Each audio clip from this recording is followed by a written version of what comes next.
Hey guys, welcome back to the channel. This is story about what if Naruto calls for Rias in Konoha part 1. Before I start, please do support for more amazing content and comments for part 2. Do consider to subscribe my channel and share my video to your friends and check out the description as well. Let's start the video. Pain. That was the first thing Naruto Uzumaki Namikaze felt when he regained a consciousness state. Groaning at the pain he felt as he slowly sat up in a bed. Naruto scanned around his surroundings with his vision blurry. He knew from the lack of bleach and other strong cleaners he wasn't in a hospital.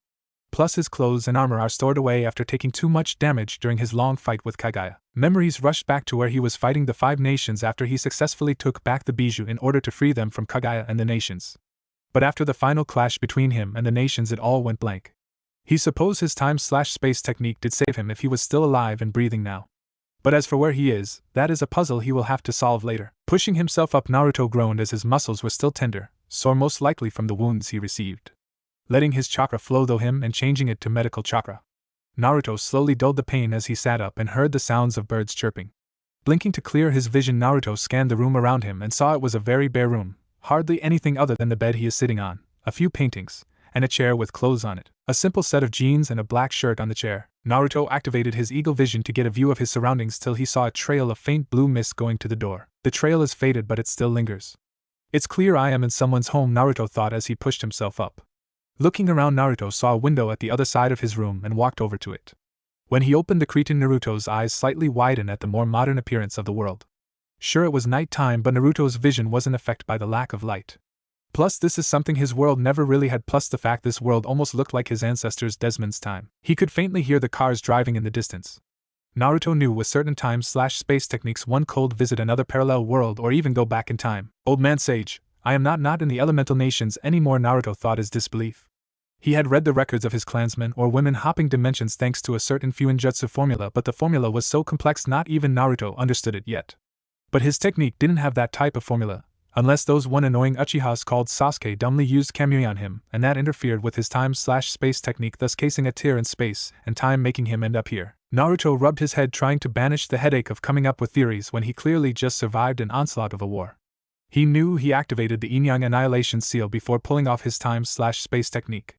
So anything that was left back at his home are now gone. The Yin-Yang Annihilation Seal is basically a bomb that releases pure Yin-Yang chakra, destroying anything caught in the blast. Depending on how much chakra the seal can draw in before going critical and going off. If Naruto wanted to compare it to anything, it was basically what people would call an antimatter bomb. It is just a pure energy blast that destroys everything and anything within the blast radius. So even if he lost his home, whatever they were going to try to find is now gone. Looking at his arms, Naruto breathed a sigh of relief. He had packed all his important things within the tribal seals on his forearms. Tapping on his seal on his left forearm, Naruto looked and was able to see all his things in place. From his clan's treasures, secrets, armor, weapons, and knowledge to everything he ever learned and found out. All his things are here and accounted for. He would really hate to lose his things. Plus he did pack up his things and sealed them on his body before going to war. If he was going to die in that battle, then his secrets would have died with him. After finding all his stuff is accounted for, Naruto got up and put on his own clothes by summoning them from his Fuinjutsu seal on his arm, thus leaving the clothes left for him alone. Since he is in an unknown home, he would only rely on his stealth and assassin skills. Bring out his weapons were not really needed as he felt only 2 life forces thanks to his passive Senjutsu chakra, which his body naturally gathers on its own. Going to the door, Naruto felt different, like his body is slightly lighter, and his chakra has expanded slightly. There was also another pool of energy within him. It felt different, similar to chakra, but it was strange. He also felt much stronger than he was before. Odd seeing he was half primordial and half human before everything went south and his clan home was literally blown off the face of the earth. Canceling his eagle's vision, Naruto slowly opened the door to find a darkened hallway. Naruto made his way silently towards the stairs and descended down them without making a sound. He looked at the modest home and admired some of the artwork. He stopped moving when he felt something trip his senses. Someone had woken up from the same floor he was resting on. Quickly slipping into the shadows, Naruto stayed partly hidden, hoping to see he treated his wounds and kept him under their roof. Normally someone's common reaction is to take the wounded to the hospital, but whoever these two are didn't. Naruto blinked when he expanded his senses when these 2 beings that were in this house felt well different. Naruto couldn't place it, but it didn't really feel human. It felt odd, something he never sensed before. He knew they were there, but they felt like something he never encountered. He had no idea who they were or what they are, but it seems they were clearly different than normal people. That much Naruto could figure out. Naruto paid more attention to these beings' energy, which one of them seemed very similar to the new pool of power swirling within Naruto. The other person's energy was completely different in nature, and how it felt. One felt tainted while the other felt dark. Odd, Naruto thought, having never encountered something like this before. Clearly this world had its own person with some kinda special internal energy. But what is and what it can do is clearly something Naruto had no knowledge of. He would have to ask these beings when they wake up. Until then, Naruto would investigate a bit farther about this home. Can you hear me, child? Naruto blinked at the voice that popped into his head. The Bijou were well asleep for the most part till they recovered their powers, which would take decades since they are reforming within him. So it couldn't be either of them, and the Shinju's voice has been silent since he had slayed Kagaya. So who could have the power to speak to him even with his mental barriers up? So, who are you?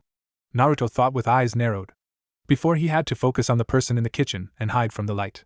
He would use his chakra to hide or even disappear, but he couldn't risk such a thing, no, when he doesn't know where he is nor the abilities of the man in the kitchen. The person with the tainted energy groans as Naruto heard him talk to himself about the Lucifer girl and how she was a pain sometimes. Lucifer girl? What does he mean by that? Naruto thought as he quietly listened in. After hearing the man complain about minor things, Naruto walked out of the hidden little area and waiting for the man to notice him. Naruto was studying the man, taking in every detail about his build to determine if he was a threat. The man was fairly rough looking. He is a tall man appearing to be in his 20s with an average build, black hair, golden bangs and black goatee. He is wearing a simple white sleeping shirt and pajama pants. His skin is fairly dark, suggesting he was born with that tone of skin or spends a lot of time in the sun. He was also at least 6'3".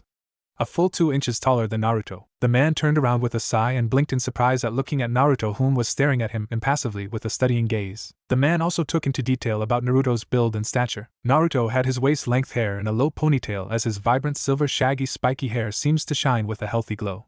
2 bangs framing his face, much like his father Minato, though his hair was a bit less spiky. 3 scar-like lines go across his face like whiskers, with 3 on each cheek. Naruto's sharp sapphire crystal blue eyes lack a pupil and sparkled like stars in the night sky. His skin tone is a healthy tan, suggesting he spent a lot of time out in the sun.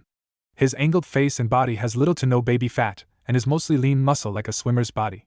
Naruto trained his body to be built for speed, endurance, agility, strength, and flexibly. He then had on a black skin-tight umbu shirt that showed every curve of his chiseled chest without leaving anything to the imagination. Though the skin-tight umbu shirt had one special feature on all of his others. This shirt was hard and tough like diamond, yet lighter, and doesn't restrict any of his movement. Around his neck hangs his Assassin Creed symbol, Hashirama's necklace, and an amulet locket. Black combat boots that come up to his lower calf. These boots are armored with hardened leather and looks very much like the boots Altair used. 4 pants. Naruto got umbu black cargo pants to maximize the amount of items he can carry. The pants were also tucked into his boots so they wouldn't get caught in any unknown traps. Over Naruto's skin-tight umbu shirt, Naruto had on a long-sleeve black thermal shirt. Over that, Naruto had on a thin cotton v-neck midnight blue shirt. For the finishing touches, Naruto has on a cloak he has been wearing, only he modified it a bit. He removed the sleeves of the cloak to lighten the weight a bit, as he will be weighted down by armor. The cloak Naruto has on is a dark faded bluish gray, along with a dark gray umbu grade chest armor that is tight around his whole torso, hugging him tightly as the cloak remains under the leather armor. Naruto then ties a crimson silk cloth around his waist and ties it with the excess flowing down on his right side. He takes 3 black leather belts and attaches them at different angles. One belt holds his tomahawk and tanto, another holds 15 throwing knives, and the last holds his shuriken pouch with 3 other scrolls, with each scroll being a different color. Naruto then takes several of his own explosive tags, smoke bombs, rope darts, poison darts, anything he can carry on his person. He then straps Death's Phantom onto his back along with Reiju, his own Uzumaki blade, putting on his umbu bracer's armor with the hidden blades attached to the said armor. As a precaution, Naruto puts on fingerless black gloves that are studded at the knuckles. He is currently wearing a face mask that hides the lower half of his face, much Kakashi whom taught him Chidori. Who are you? Naruto asked with a monotone voice, curious too what this man is or his goal. The man across from Naruto had a face of disbelief and utter joy, something that Naruto caught, but what was curious, why? Amazing, it worked. It was just a prototype, but it did bring you back, the man said with a smile. Pride and joy danced in his eyes. Naruto looked at the man, confused written all over his face. What? Naruto thought, trying to recall if he was that badly injured during the nation's attack on his home. But it all came up blank as the final attack he launched and activating the Fuinjutsu seal were the last things he remembers. What do you mean? Who are you? Where am I? Naruto asked a series of questions, only to see the rougher-looking man raise his hand, a gesture for Naruto to slow down. Easy, kid, I will answer any questions you have, but first let's introduce ourselves. My name is Azazel. The now named Azazel introduced himself. Naruto Uzumaki Namikaze. Naruto introduced himself in kind. Azazel motioned Naruto to join him at the dining table, which Naruto took slowly, on edge about the part of something bring him back. Naruto's mind raced to figure out what Azazel meant but only came up with that he was very close to dying and Azazel used something to bring Naruto back from death's door. That or Naruto did die for a brief moment before being brought back. Azazel however nodded to Naruto's name. It was a strong name for a male. Maelstrom of the whirling tides and waving winds. Sounds like this kid is the son of two major storms coming together to become a superstorm, Azazel thought as he sat down and grinned at Naruto with a pleasing expression. To start off, kid, I found you on death's door. Hell, you could have been dead. Anyway, I used one of my research prototypes to revive you. Though it was the only one I ever created, it seems to have done its job nicely by bringing you back, Azazel said, taking a moment to see if Naruto had any questions, but the look the boy given him was mature and calm. Naruto only motioned for Azazel to continue his tale, or explain things farther. Naruto was hoping to understand if Azazel could explain more. Using my knowledge on sacred gears, I was able to make a prototype of what devils used. Though I haven't named it yet, it's similar to their evil peerage system which allows them to reincarnate people into new devils. With my faction I lead, known as Grigori. I and now the newer you are fallen angels, being whom fell from heaven in grace. My prototype was made to reincarnate people into fallen angels, thus not needing to make other angels from heaven fall to increase our numbers and avoid being the worst of the three factions, Azazel said, keeping a smile on his face. Proud his prototype worked while answering two of Naruto's questions. After taking this in, Naruto pushed forth a question. No offense, Azazel, but I don't believe in God. But I can tell you're not lying.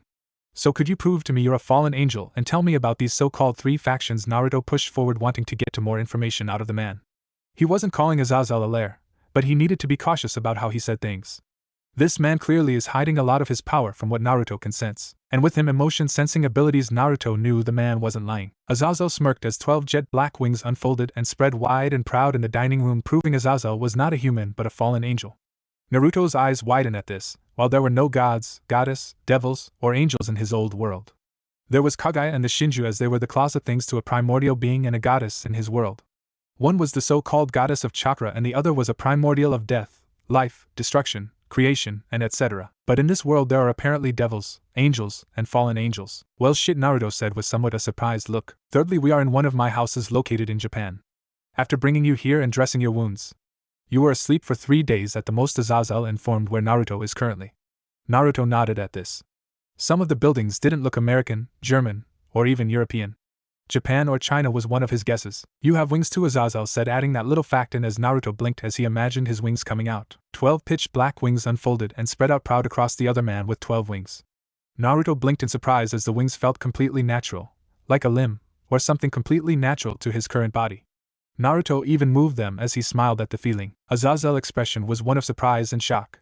His eyes could be seen scanned over Naruto's own wings multiple times to make sure his eyes weren't lying to him. T12WW wings, Azazel mumbled in shock as he stumbled over his words. He figured it would have worked like the evil peerage system the devils had, but this is completely unexpected turn of events. Either this kid was already powerful enough before he was turned into a fallen angel to have 12 wings, or his prototype had an unknown effect on the young man. Azazel himself is the only fallen angel with 12 wings. Well, until this kid showed up. I take it that having 12 wings isn't normal, Naruto asked with a curious expression. While he took pride in his power, he is a trained shinobi and an assassin of an order. Power and rank meant nothing if someone had the tools, wits, plans, or skills to counter what you could throw and then turn them against you to kill you. Azazel straightened himself out and got serious a bit. Alright. The angels and fallen angels go by how many wings one has. The more wings one has, the more powerful the person. The max number of wings any fallen or angel can have is 12. You and I are the only fallen with the maximum number of wings, Azazel said in a slightly serious tone. Naruto nodded as that made sense. But he had no use for the wings since he couldn't fly. Well, that was a lie. He could fly, but he didn't want to go into his Uzumaki chakra mode or his Rikudo Sennin mode, which he had the same godly powers that Hagoromo had. It was only the fact he had a lack of knowledge how to use his newly acquired wings. Azazel seemed to rub his goatee in thought before he grinned. Tell you what, I will offer you to join me. You only know what I told you so far. I will teach you how to fight and survive in this world. With the amount of power you're given off, it would be bad if you didn't know how to use you fallen angel powers to their full potential. Also, you will need to learn about the supernatural world, seeing as you just became a part of it, Azazel said as Naruto looked deep in thought. The more Naruto thought about things, the more he realized he didn't have many good or pleasing choices laid out for him. Stuck in an unknown world, now as a fallen angel with powers he isn't used to, died or was nearly dead then brought back to life, has no way to identify himself with this newer world, could not possibly blend in with normal humans due to the supernatural presence. He couldn't contact any of the Bijou whom were still reforming within him after he beat Kaguya. Plus he had limited information on these factions, and going back to the elemental nations is not an opinion. They hunted him down after he beat and killed the said goddess of chakra and her powers becoming his own, though he has not mastered her powers.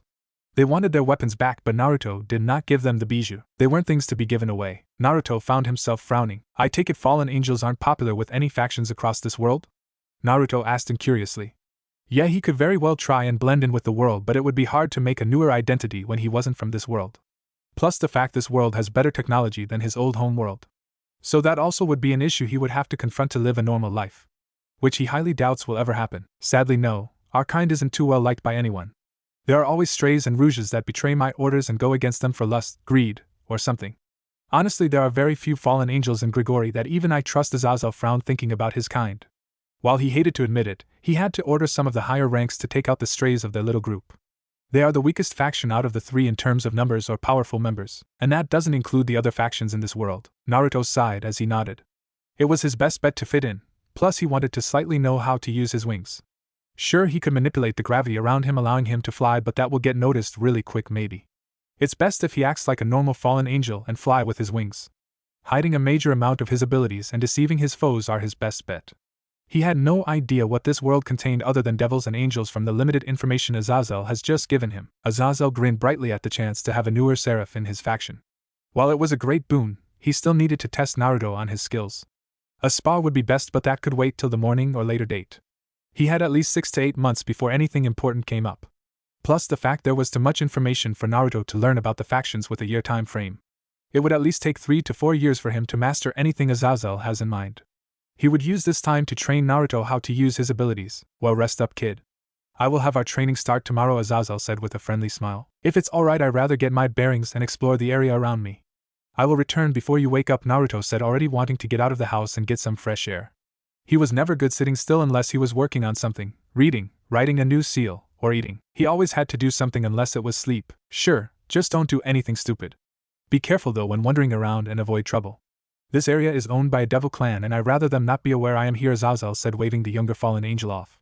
Something told Azazel to trust this boy. Besides, if he didn't sense Naruto when he walked down the stair, then this kid is already good at hiding himself. Naruto nodded, having no problem maintaining a low profile. Outside, Naruto inhaled the fresh air, enjoyed the cool chill in the air. In this world, the winter solstice or Xmas must happening in this world, Naruto thought as he saw a few decorations around the area. He could feel the lack of negative emotions, though he was slightly disturbed at the lack of senjutsu chakra. There wasn't a whole lot of senjutsu chakra to passively collect, and the amount he did collect is filled with malice and hatred. And while Naruto isn't bothered by it all that much thanks to him accepting his own darker self, plus the fact he was able to face both Black Zetsu and the Kagaya enraged Jubi head on. Both beings has so much hatred, anger, fury, and wrath in their being, he wouldn't be surprised if their souls were blacker than any known sin he has committed himself. He feels disappointed and sad that nature, once his natural comfort and connection to the mother nature of his world, has now become a hate-filled entity that would corrupted any whom takes in her essence. What has happened to nature for so much anger and hate to accumulate? It's like an infection with a cancerous effect. Growing and spreading like some kinda uncontrollable cancer, Naruto wondered as he pondered on this. Nature's energy felt disgusting and awful. If not only was trying to drive him mad. While that won't happen, he could feel it. Nature's essence flowing into his body passively like a greedy parasite hungering for food. Again, while he was not bothered by it all that much. It caused Naruto to be uneasy and worried if anyone was dumb enough to take in this energy without the correct course of training. No doubt they would go mad and become a mindless, mad-filled killing machine till they themselves are killed, Naruto thought for a moment. He would have to talk to Azazel about this after their training session. Naruto would have to meditate for a long period of time for the essence of this nature chakra not to affect him horribly. But the practice and principle or method should still be the same. Otherwise his body wouldn't draw in senjutsu chakra. But for now Naruto had another goal in mind to complete. Keeping to the shadows, Naruto walked around looking for the highest point in the immediate area to gain a bird's eye view. And while Naruto sealed his weapons away hidden from public, he was still dressed in his outfit and armor. He did have them on him in case something happened. Plus he would only use his chakra sabers, chakra variant of lightsaber, if anything happened. The highly advanced design of the seals bring to life a plasma-like sword hot enough to cut or burn though anything. Naruto made these too when he was only 15 while he was exploring the nations with Jiraiya, whom became few of his precious people. The chakra sabers' names are Heaven's Darkness and Hell's Light. Generic, yes, but they are meant to be a symbol of his connection to both yin and yang, and how without one the other would be incomplete. And without both you would be blind or worse to the beauty and horrors of the world. But that was a story for another time. First, Naruto needed to scope out the area and get familiar with his surroundings. He would use his chakra sensing abilities to a greater extent, but that required him using his chakra or nature chakra. And he didn't know if beings of this world could sense chakra. So he kept his power suppressed to a certain level. He was going to play it safe and hope no trouble comes his way. Knock on wood. Walking down the darkened alleyway, Naruto enjoyed his calm, soothed stroll, taking in the sights and sounds. Naruto stopped for a moment when he felt someone behind him. Turning around, Naruto looked to see no one was there, despite the fact Naruto could hear a racing heartbeat somewhere near him. Blinking, Naruto sighed silently as he continued his journey across the unknown city he is in. He spots a person and with his sensor abilities can tell it's what appears to be a human. Naruto couldn't really tell, these person lack a chakra system or ever some kind energy like Azazel. He could sense the soul or life force of that being, but there was no chakra whatsoever. Humans of this dimension must not have any kind of supernatural ability. They must depend on their ability to adapt technology. Then Naruto mused, thinking of this person whom seems normal in the terms of not being able to use chakra or any other form of energy. But Naruto could be rightfully wrong in those regards. He would have to endure my lectures. Great. Continuing his walk, Naruto scanned the area with a studying gaze, committing every turn and route to memory. Naruto sighed as he continued this routine for about 30 minutes till he heard a voice behind him. Turning around, Naruto saw a teenage girl rubbing her head. Ouch, that really hurt, the girl said, rubbing her head. Are you okay? The girl heard a mature yet calming voice behind her.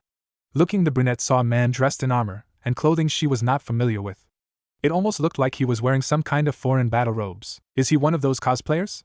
The girl asked, rubbing her nose, studying the male. She was slightly confused why he was wearing a mask that covered the bottom half of his face. Hi. I just tripped. Thanks for asking, the girl said. Naruto said his name. Offering his hand to help the girl up, Naruto waited as she became less dizzy. Huh. Oh, nice to meet you, Naruto. I am Aoi Yuki. The girl got up and bowed politely.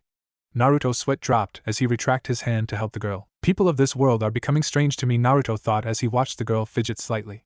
Before bowing and excusing herself after she thanked him, she swiftly turned around and walked off, leaving the master assassin to ponder what just happened. Sighing, Naruto started his track back to Azazel's house, making sure he isn't followed. Month later, Naruto is panting as he just got done with an intense sparring session with Azazel. Ha, that's 18 wins out of 20 losses.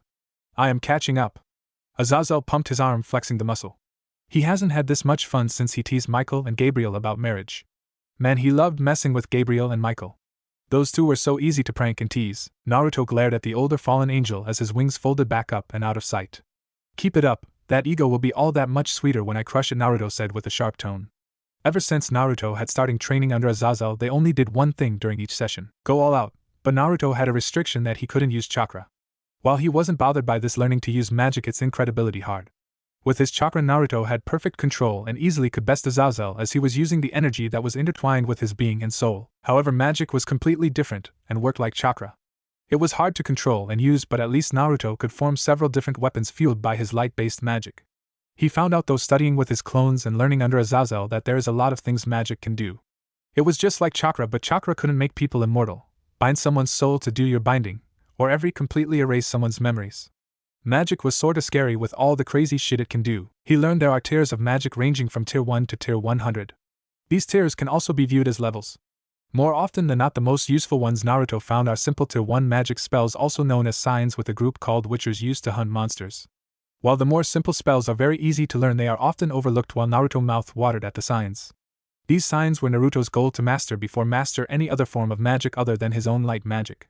The signs Ard and Igni could be used for more than simple fighting. Same could be said for the other signs, but also Naruto had a hard time with his newer abilities and magic. Magic, to sum it up, was causing him a splitting headache. Not only that, but the lessons in using his wings, information about the factions, and anything in particular was annoying. Lucky for Naruto, he was able to hire himself as a somewhat of a mercenary, doing odd jobs in the human world, thus bringing in his own funds.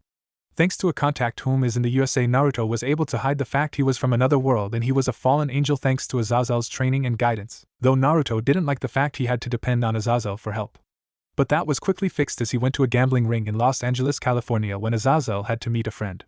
He was able to win about $10 million by the end of it, but he was labeled as the Devil's Charm as he never lost a bet nor a match. Since then he had been the target of mafia men for a while. But they can't find, as Naruto does not contain any sort of record other than a phone number to contact him. No birth certificate, no place of origin, no records to arrest, and no records of him ever living anywhere. He was off the grid in the most extreme way other than his phone number. Not bad, Naru. You've been able to learn how to flying like the best of you in 2 weeks. You're even faster than me in regards to speed both on land and in the air. But your magic still needs a lot of work. I broke you light spear, light sword, And light halberd at least a dozen times already, Azazel said, rubbing his goatee again, thinking of Naruto's next step in training his abilities. Truthfully, Naruto only needed to learn how to fly, but the lad was dead set on learning his fallen abilities and mastering them. Magic, spells, and other sorts of things was the thing Naruto was focused on, though he wasn't a fully turned fallen like Azazel expected.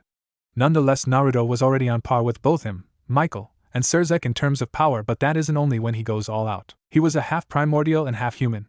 Something that caused a shiver to go down Azazel's spine. Primordials, beings whom existed before time was time and predated every single god/goddess ever born. Their simple thoughts could have slaughtered thousands if not a million other races across creation, and no god or deity would be able to stop them. Not even the god whom created him would be a match for a primordial. It was up to another primordial to keep the others in check, which from his research they did so without wars, fights, or complaining. This boy was half human, half primordial at the time before his revival. Now he is half fallen and half primordial, and there is no telling of how much farther Naruto can go in terms of power. Before Azazel brought the boy back, he sensed the boy's power and was in awe at the raw amount of power coursing through his veins. A demi-primordial who had the potential to become a god on his own terms, or at least gain godlike powers. It marveled the seraph fallen at Naruto's own physiology. He had stronger and better senses, strength, speed, agility, endurance, and etc. compared to any demigod Azazel has met or seen. He also can correctly control his own power. He called chakra to a perfect degree and unleash superhuman feats even demigods couldn't do. Not only that, he could control several different elements, and use elements Azazel has never seen before. He was not bound to the domains that their parents had control over or represented. Naruto was completely free to become stronger than himself, which made the older fallen angel actually push himself into training a bit more. Naruto was also helping Azazel in regards to creating something similar to the evil peace system. With the help of Naruto, Azazel suspected the first set to be done in 3 years. Also, the fact Naruto is teaching Azazel some Fuinjutsu, or to at least understand it better. It truly baffled the Elder Fallen how Naruto was able to create so many things with these seals. The fact he came from a war-torn world only made Azazel interested in Naruto's story, which Naruto explained some of his past that he had no problem telling. I.e. the villages, ranks, and etc., including the Fourth Shinobi War, including when the nations attacked him. Oh yes, Azazel knew about Naruto's past, and the younger seraph had shared enough for Azazel to trust him greatly. The boy was able to befriend and gain the trust of the primordial being from his world and kill a woman hell-bent on enslaving everyone. And with this Kagaya's woman disappearance, Naruto was able to gain another of the Shinju fruit, as he called it. The first one was implanted into him by experimentation. This case the numbering effects on not just his genetics but everything. As these two godlike beings clashed, Naruto won in the end but was critically injured. After a couple days of the battle and the Fourth Shinobi War, the 5 nations attacked Naruto at his base, which was his clan's homeland. Despite being injured, Naruto put up a fight and showed why he was the only one able to go toe-to-toe with this Kagaya. The rest Azazel can pretty much guess. Azazel was able to save Naruto by using the prototype piece, thus turning Naruto's human half into a fallen angel. And while Naruto's power is godlike on some level, he could still die like a human. But with his regeneration healing factor, it made him somewhat hard to kill. But at the time Azazel found the young master assassin, he was pretty much dead. A harsh lesson, but it pushed Naruto harder to protect these Bijou whom slept inside Naruto, recovering from Kagaya's own assault on them, or something similar in nature. Though he found it disturbing if not creepy, Naruto could, if he wanted, change his sex from male to female at will. And it wasn't a simple transformation either like he originally thought when he saw it a second time. He could actually get pregnant like that, which made the poor older fallen lose his lunch for a couple of days. Alright, Naruto, ready for another round? Azazel asked. The hybrid of ancient being and fallen nods as he got into a stance and spread his wing out proudly. All 12 pitch black wings suck any of the light around them. Second month. Naruto is currently looking over his Fuinjutsu notes and data on the prototype piece Azazel has gained, though he researched. The fact Naruto and Azazel in a partnership was able to make a breakthrough, combining Fuinjutsu, runes, and magic, thus allowing all sorts of limitless possibilities to be available. Though a breakthrough, Naruto and Azazel had to extensively research this newfound art and understand that one false place rune, one stroke of the brush, or even the wrong amount of magical energy could cause a large explosion. While Naruto wasn't helping Azazel with his research, training, hanging out with the girls, studying, or even exploring the city/country, Naruto would often meditate to adapt his body and mind to this world's nature chakra. Being able to feel the weight of nature's hatred, malice, rage, and other powerful negative emotions, Naruto was able to soothe her pain, so to speak, or at least adapt to handle it better. He spent at least a week solid taking nature chakra into his body, bearing the weight of nature's wrath. It wasn't easy, as the longer he went on the more he felt like it was crushing him. But he endured for both their sake. As he hates the fact, it was hard for him not to be connected to nature. He had no idea what sort of side effect he had begun to cause, but when the events unfold, Naruto will be there without a doubt. When he asked Azazel why nature's energy felt so polluted and foul, the older Fallen had no idea what the cause it was, but he did know about the dangers of senjutsu. Other than the basics, Naruto would often do mission for Grigori or hang out with the resident half-devil Valerie Lucifer, one of the hiding descendants of the original Mao that died in the Great War. From what Azazel told him, there are pockets of the descendants hiding all over the world. Mainly because they were afraid of two things. One was the son of the Morningstar Risavim Levon Lucifer, whom killed anyone remotely related to the Lucifer clan. And the other was the newer current government ruling the devils and the newer for Mao. While Naruto understood the point of hiding for the sake of protection, he dislikes many things about this world. He really strongly disliked many things. From the biblical faction all the way down to the hero faction. This world has all sorts of screws loose, and Naruto could only sigh at the mess of it all.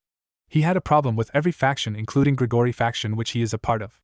His faction was made of too many people eager to satisfy their own desires, i.e. they are power hungry or just looking for a hot quick fuck and didn't care how they got it. The angels, he believes personally, had spent too much time in the light and are now blinded by it and believe they are the good guys. They aren't. With the devils, Naruto only had a problem with the evil peace system and their laws, which put him on edge. But again, those were only a few things he disliked about all the factions.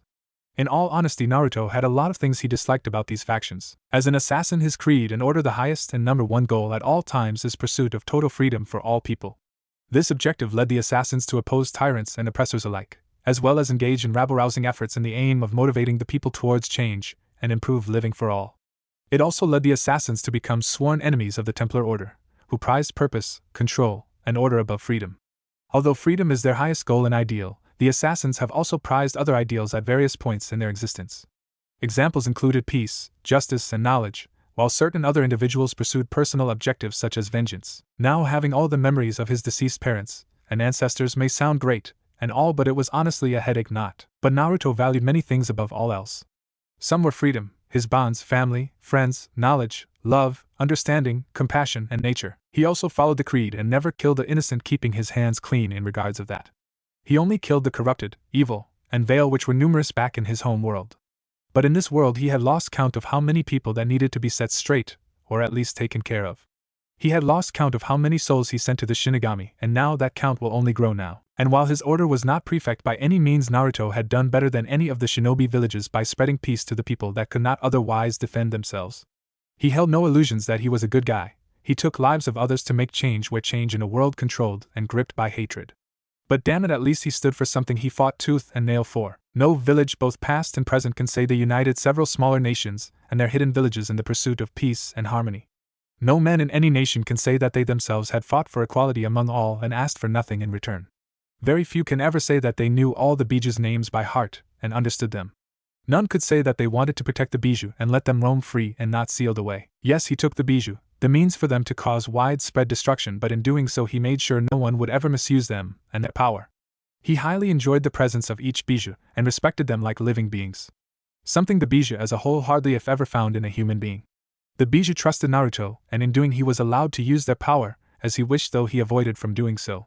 He wanted to rely on his own skill and power before he ever asked any of them for help. He honestly wanted them to be free and not be within his body, but they refused to leave his side. Also, if anything, Naruto just rather had gone off his own, but then again there was a problem in that aspect. He did not want to reveal any of his skills nor powers other to Azazel, whom is one of the few people Naruto trusts. He wanted to blend in with this world's inhabits, and also he needed to learn his fallen abilities and anything regarding his new status. He had not made any enemies, but he kept a far enough distance from any other supernatural being unless it proved impossible for him to avoid. He was warned by Azazel to keep his appearance in the supernatural world to a limited amount. Often of not, Naruto hidden his own fallen power by only spreading only one set of his wings in order to fly. He also worked with few other fallen angels such as Rainier, Calwarner, Middle, whom all three sworn their loyalty to him after finding out though mistake he was in fact their faction's second seraph level fallen. Though not bothered by this, he made them swear to say nothing about his status among the fallen, which they agreed. Something since then had coaxed the three to flirt, tease, even tried to seduce, since Naruto is rightfully one of the strongest fallen ever, and while those three had their own quirks he made sure to treat them kindly and with respect. He also took time to train them a bit in certain areas they needed to work on, i.e. such as their speed, control, or strength. And surprisingly, they took his training seriously, not wanting to disappoint Naruto by any means. Honestly, all three girls rather liked Naruto, as he was not just wise but fair in his teaching. Sure, they are several times older, but he was several times more skilled, powerful, and calm. By the end of the second month they all developed a crush on the much stronger fallen instead of just lusting after him for his power and strength. They knew from stories of other wives that are married to strong fallen that Naruto was husband material. All they have to do now is get him to notice them romantically. Of course, this was easier said than done. While he wasn't with Rainer, Calawerner, Middlet, or even Valerie, Naruto would often or not be sent on more scouting missions where he meet other fallen him whom are of the least troubling kind of their faction. Naruto would lead by example, and pretty soon the whole faction knew him by two names. Executioner or the Unknown were the two names given to him by several fallen. They named him Executioner for the way he fights and finishes off his foes whom dared stand against Azazel orders and harmed innocents. Now Naruto has not fought many times, but during the short battles he did take place he was simply lethal and deadly to go against. He showed little mercy to any whom harmed innocent civilians, especially kids. Also the fact most of them attacked Naruto with lethal force, Naruto simple responded in kind. The name the Unknown came from the fact no one knew how he fell, how old he is, or even what his skills center around, as no one ever seen the few fights last more than 2 minutes. How many if not all the fallen didn't know one thing about Naruto, and the only one whom seems to have a clue is Azazel, but he hasn't spoke a word about the newer silver-haired fallen. Not even the other leaders of the Grigori knew a thing about Naruto. Sure, there were questions, but Azazel just mostly smirked and laughed it off as not important, which really annoyed them all to no end. Naruto was indifferent to anyone that he wasn't familiar with in Grigori. He got along with Azazel just fine. The man sorta reminded him or Jiraiya, and thus their friendship went along beautifully. If you can count the amount of times they tried to prank each other and laugh like close buddies. Kami, may his soul find peace. But things were taking an interesting turn as the wheels of fate were halted and broken the very day Naruto arrived. A middle-aged, gruff-looking man with black hair, matching beard and a muscular body. The man had a set of 5 wings, which marks as 10 black wings in total. He has a serious face as he looked to a younger seraph he would be proud to call an ally and friend, though he would say it out loud. The bodybuilder-like male smirked as he saw the two seraphs go at each other with an intent to kill. They sure aren't holding back much, the male smirked with a nod of approval. Both proud at the fact this kid was able to push back his leader and friend in an all-out match, which is routine for the 4 Great Fallen have a match every week. The 4 Great Fallen, as they are nicknamed by their faction, are none other than Azazel, Naruto Uzumaki Namikaze, Barikil, and Shemhazai. These 4 fallen were the top of the fallen brass and are highly powerful and skilled in their respected arts. They were also the strongest of the fallen in terms of strength, speed, power, skill, and knowledge. Azazel, as the Governor-General, was the commander and chief of the Grigori faction. As such, he relayed orders, peace treaties, and etc. Shemhazai is the Vice-Governor-General and in charge if Azazel is out of reach or commission. As such, he was completely aware of the second seraph Naruto and trusted Naruto to help him maintain order in case of a war or major battle that threatens them as a faction. He was also Naruto's second mentor and rightfully Naruto's charge, as he often stayed with Shemhazai and his wife when in Grigori's HQ. Barikil was a Kendre whom basically is specially trained for a particular purpose or profession. As such, he is normally a bodyguard or teach to help younger fallen master their powers. He was in charge of the muscle and manpower, making sure that the soldiers whom were loyal to the faction were trained, well fed, and taken care of. Naruto's title in the Grigori faction is Kendre, just like Barikil, but his role deals with being the faction's medical expert, spy master, master assassin, first recon, liaison, arbitrator, and etc. that deals with both his shinobi and assassin talents, which are a big boon for the Grigori faction. Though despite his level and power, Naruto respected his fellow fallen and treats them as equals. Though time has passed when Naruto originally arrived into this world. In fact, it has been little over a year since Naruto had been in this world. During this long year, Naruto has been training, learning, helping the other decent fallen, and whatever he feels that needs to be done, so the young seraph didn't lose his mind when dealing with Azazel antics or Veil when she demanded he train with her. Azazel, time is up, Barikil called out with a serious aura. The older seraph had a peace negotiation with the yokai in Kyoto today. Azazel ignored his longtime friend and dashed in a blur of motion, intending win this match against the younger seraph. Naruto, however, here Barikil called out to Azazel. Naruto also knew from training with Azazel that the older seraph planned to win this match, as Naruto won the last match by tricking Barikil. Kage bunshin, Naruto muttered as 4 clones popped into existence and charged Azazel, whom sent 4 spears of light through the clone's chest easily, only to blinded by the proof of smoke. Azazel's eyes widened as he felt and sensed Naruto appear in front of him with pure speed. Damn it, Naru, Azazel said before he barely blocked an attack from Naruto. However, he still felt the full might of a chakra-enhanced strength technique hit forearms ascending flying to the ground. Naruto tapped into his light magic and made a light spear which he coated in right-on chakra. Naruto threw at a blinding speed to a crashing Azazel, whom only paled at one of the tricks Naruto learned while training with Barikil. He could fuse his chakra with his light magic and make it much more dangerous depending on the degree and elemental combination he is using. Though this won't kill Azazel, it will be painful. Shortly after, Naruto landed and looked at the twitching form of his leader. Thank you, Naruto. Barikil thanked the younger fallen for ending the match quickly. Naruto nodded as he had to go back and study the prototype information that Azazel had just worked, though. Getting up from the ground like nothing happened, Azazel popped his left arm back into place as he sighed. Damn Naruto and his tricky way of thinking.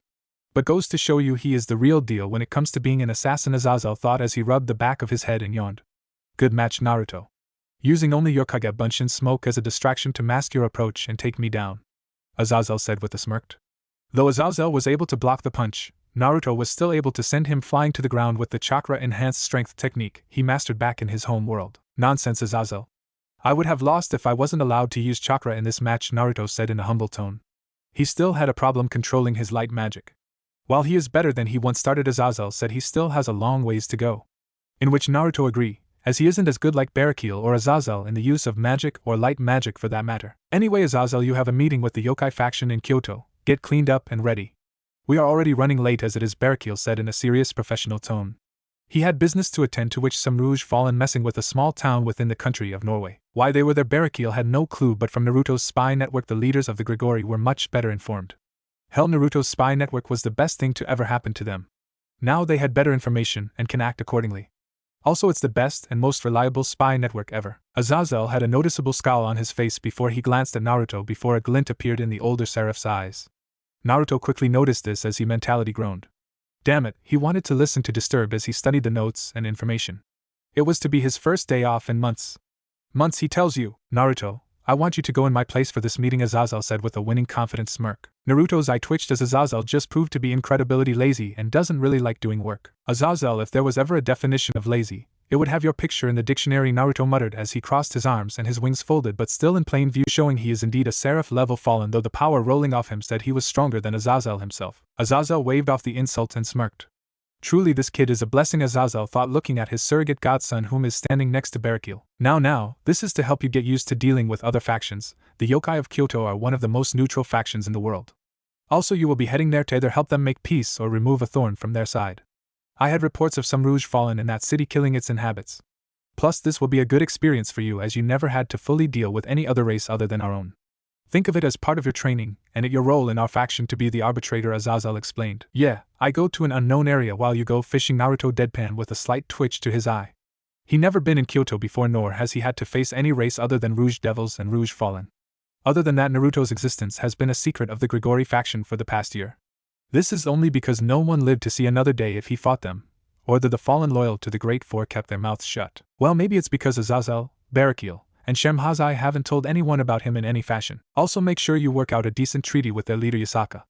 Barakil will fill you in on their faction during your flight there. Now, if you excuse me, I think the Gulf of Mexico is experiencing some lovely weather, Azazel said as he span on his heel and walked off while waving by. Naruto and Barakil just stared blankly at their leader's retreating form. Barakil only could mentally sigh as he knew his old friend would pull this on Naruto. Naruto knew Azazel pushed this on him to get out of doing work.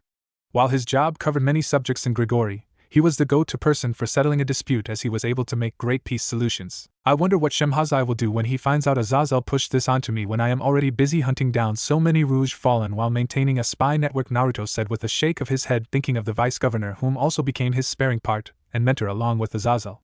Knowing Shemhazai is close to gaining the rank of Seraph among the Fallen.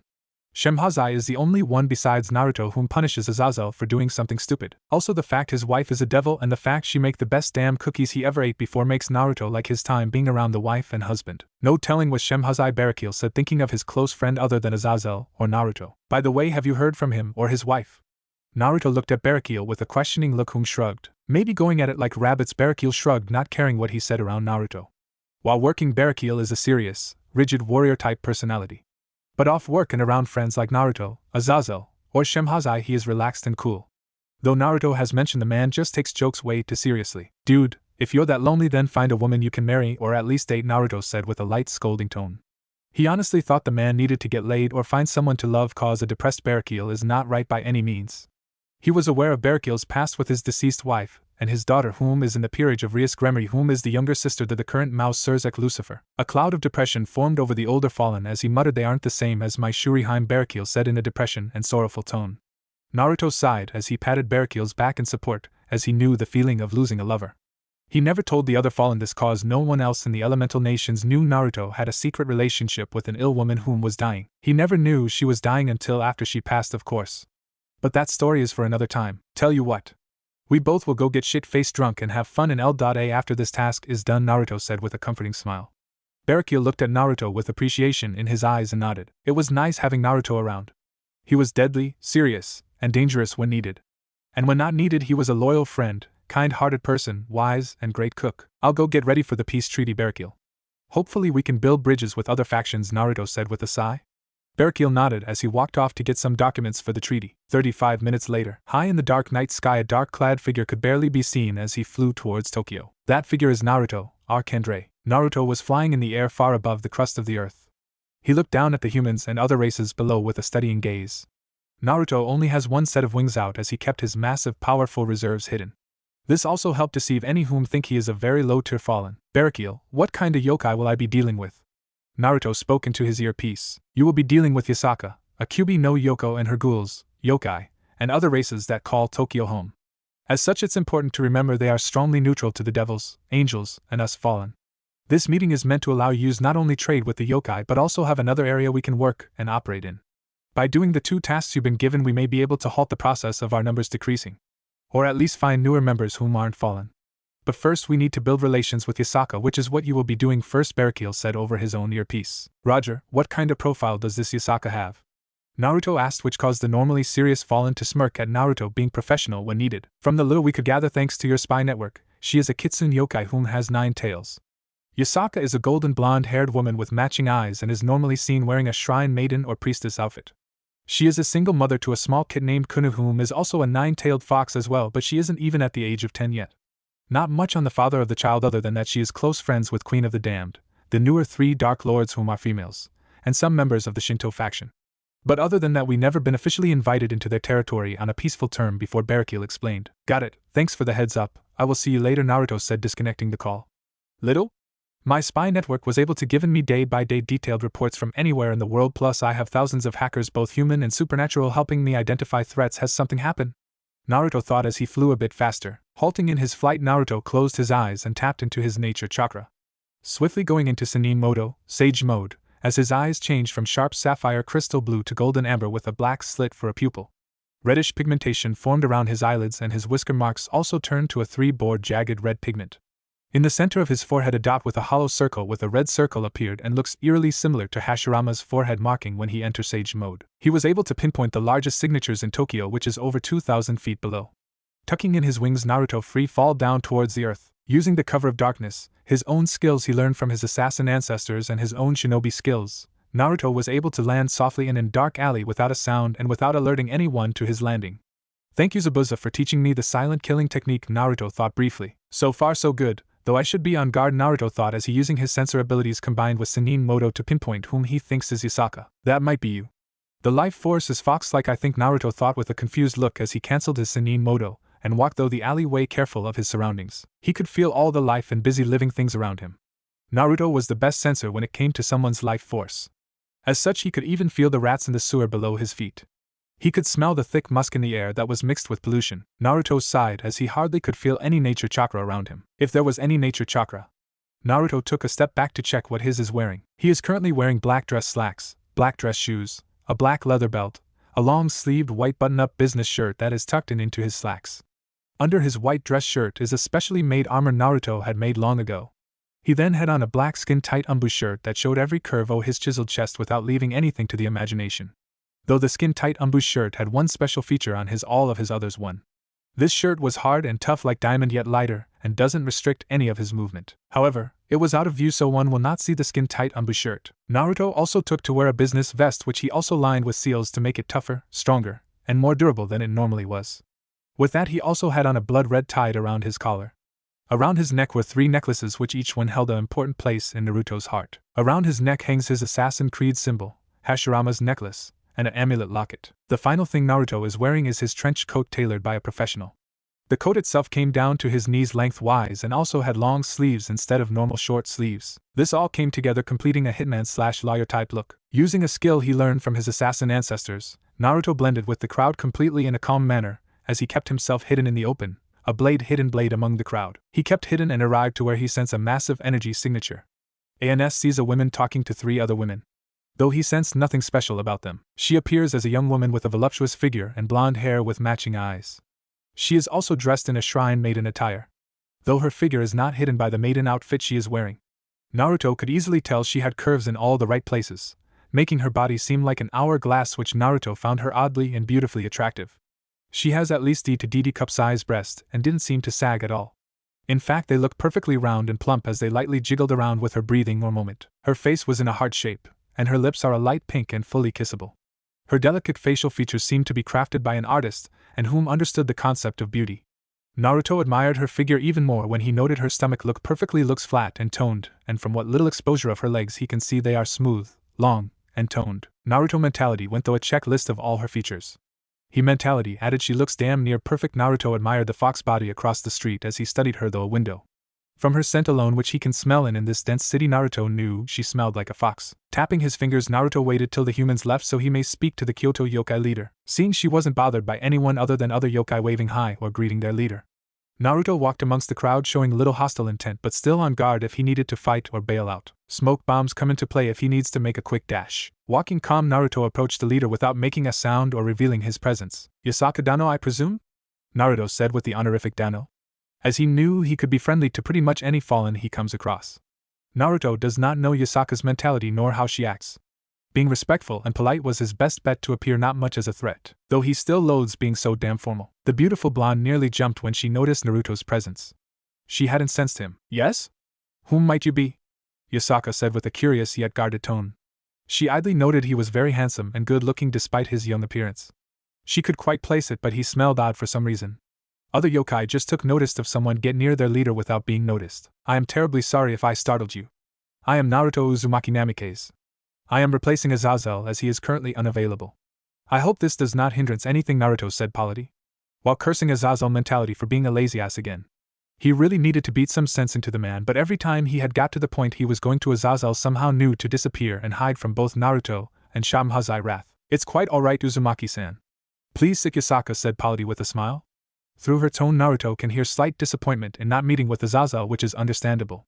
Azazel, while a great friend and good leader, his laziness tends to interfere with his job. Naruto sat down with the yokai leader, ignoring the glares or stares. "Now I wish to ask Yasaka Dano, why the sudden reach out to our faction?" "From what I understand, many yokai dislike fallen," Naruto said, starting off the conversation with a simple question. "Well, you see, we are having some problems with some members of the Grigori faction. I do doubt it's because Azazel had ordered such actions. We even lost some members due to some attack these fallen have been behind," Yasaka explained. Naruto frowns at this news. "Maybe that's why I have little information on this region. My spies have been getting killed thanks to our own men. But who has leaked the identities of my spies? How far is my spy network compromised?" Naruto thought seriously. If this is true, then his spies, whom are strictly loyal to him, are in grave danger. But the fact some members have been attacking another faction does not strike Naruto as a surprise, but it is the faction they attacked. "No, Yasaka Dano, no such order was given to attack your faction or any other faction. In fact, Azazel's strict orders were not to interfere with the lives of humans, and not to attack any other factions. Those who disobeyed this order are either just recent fallen angels that aren't part of Grigori, or they had gone against Azazel's orders and started attacking your people," Naruto explained while thinking of something. "They have not received a report about the fact any new angels falling from grace.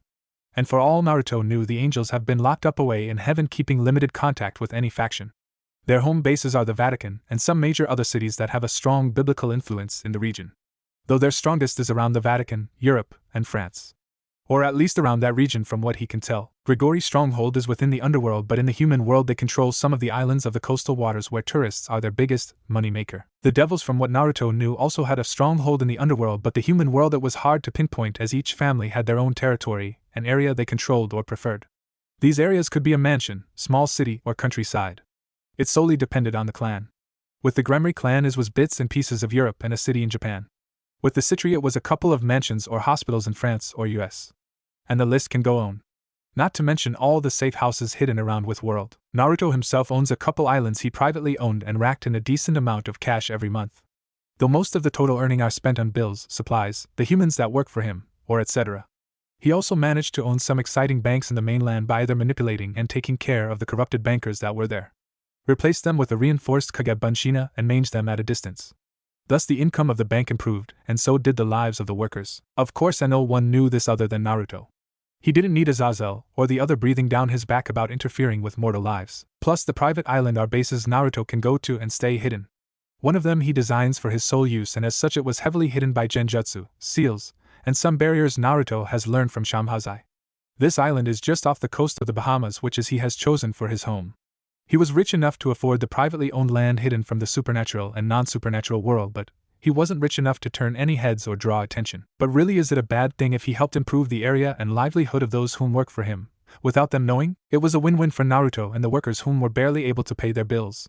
He has income every month and they can now afford to pay their families. Just because he was an assassin and shinobi doesn't mean he is evil or cruel. Well, I guess it's a bit of relief that these attacks aren't issued orders. Tell me, what are you going to do with the fallen near the abandoned church? Yasaka asked, curious to what this fallen will do. Naruto had held a thinking pose as she spoke and as he thought 1,000 other things. Simple, I will ask them to leave peacefully. If they refuse, I will use force.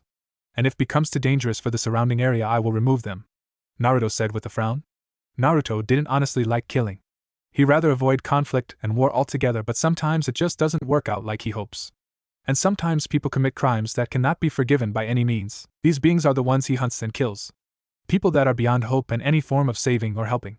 People like Danzo, Obito, Black Setsu, Kagaya, Madara, some of the Akatsuki, and generally people who make others suffer for either their own gain, twisted pleasure, or some kind of fucked up goal. Yasaka across from Naruto frowned but nodded in understanding. She waved her hand requesting tea is brought to the two of them. I understand, Naruto-san. Please stay a bit longer for some tea, Yasaka said in a polite tone, being respectful to the fallen. She couldn't sense his power at all. Either he is really good at suppressing his power, or he is middleman. But he just said he would go take care of the fallen, so it was most likely the former, as he didn't seem weak nor powerful. She couldn't gauge him correctly. It was like he was trained to not give any hits about himself away. It also unsettled her. She could hardly tell he was a fallen. Even his scent didn't give anything away. She only smelled the strong scent of forest and nature coming from the man in front of her. Even then she had to pinch herself to test if this was some type of illusion, as she couldn't even tell in certain moments if he was really there. I should send a shadow-type yokai to tail him, Yasaka thought with a weary look in her eyes. This was something that did not escape the master assassin, as he could read any facial expression or physical reaction, not matter how small. It was an advantage he had gained working with Ibiki for about a month. Naruto offered a kind smile and heart-warming aura. I will have to politely decline that offer, Lady Yasaka. I will return when the job is done and fill out the treaty. After that is done with, I will gladly have a cup of tea with you. But first I have fallen to take care of, Naruto said with a small smile as he got up and walked away. At the abandoned church, hidden within a series of trees that surround the old abandoned church. Hidden by the bush of the tree leaves. Naruto looked on with a blank expression as he mentally counted what he is up against. Let's see, 20 Rouge exorcists, 10 Rouge fallen, and 1 arrogant leader with only a 4 set of wings. Naruto counted the 8 winged fallen with a disappointed frown. Whether this frown was from a lack of challenge or the fact that these idiots honestly think hitting a heavy guarded supply line was a good idea, the world might never know. Sighing, Naruto jumped down from the tree and walked to the band of bloodthirsty Rouge group with a calm, neutral expression. Slowly channeling his chakra to his eyes, the morph into crimson red glowing red eyes with 3 tomo in each eye. The fully matured Sharingan was about to have its first test run against the Rouge if they did not comply with his demands. Naruto would not pull punches for anyone if they faced him. Walking into the clearing in front of the church, Naruto received the attention from the people. Though the attention was not what he was expecting right away. Dodging the 10 light spears launched at him and catching the 11th one fired from the last fallen, Naruto sensed hostile intent from the 31 people he was meant to capture, detain, or put down. Frowning, Naruto crushed the light spear in his hand and stood back up, his muscles tense and ready for action. His Sharingan spinned a bit faster before. You know, I was going to give you a chance to return peacefully. Now I am either going to beat you within an inch or take your life. If you want to live, then put down your arms now, Naruto said with a stern voice, getting into a defensive stance. Naruto only watched as the Rouge priests and fallen got ready to attack him. Kill him, the 8-winged fallen commanded. Sighing, Naruto knew he was going to have an annoying night. Naruto was ready to finish them all in one move, but not before dodging a bullet fired from a gun. The bullet itself barely passed his cheek. Though the Sharingan may not be able to fully pick up a speeding bullet itself, it can sure as hell help you dodge one thanks to Ita's ability to read and predict the movements of an opponent, Naruto thought as he dodged the next 6 shots like he was in the Matrix. He leaned back up after he heard disbelieving gasps or noticed disbelieving looks that the priest holding the guns were giving him. Placing his hands in the bore sign, Naruto muttered a simple yet one of his favorite jutsu. Jintan, Musho, Naruto said before he disappeared from view. Soon thuds around the 8-winged fallen were heard. The Rouge fallen blinked in confusion as he saw Naruto disappeared and reappear where he was standing. And this happened all in less time it takes one to blink. Next thing he knew is his men or women on the ground either dead or knocked out. He couldn't tell which at the movement as he felt an incredibility cold feeling at his feet. Looking down, the fallen Rouge noticed ice was encasing his feet and traveling upwards with a steady pace. Looking at the unknown nicely dressed male with hatred, the Rouge fallen summoned a light spear to shatter the ice but was shocked at the fact his own light spear shatter and not the ice. Hayatan, Right, Okankan, Naruto said out loud as the ice kept creeping up to the rouge waist, and by then the ice was too heavy as he fell over, struggling to get out of the encasing ice. Ice release, frozen imprisonment. Naruto looked at the downed fallen and trapped fallen that were in front of him without an emotional look reflecting in his eyes. Gathering a large amount of chakra, Naruto channeled the chakra into his palm of his right hand. Soon a purple rotating vortex with white and purple aura appeared in his hand. It only looked like a vortex of the swirling night sky. Standing before the fallen, Naruto held the swirling void element in his palm as he admired the beauty of this element he mastered through insane training right before he faced Kaguya or Madara. With an open palm outstretched to the fallen, Naruto said in an emotionless voice, "Kutan, Kyomu ni Hikikama," and the effect was instant. The purple swirling energy started to suck the surround area like a black hole held in Naruto's open palm like a powerful vacuum. The fallen, priest, and their trapped leader were also victims of this technique as they were sucked by the powerful vacuum.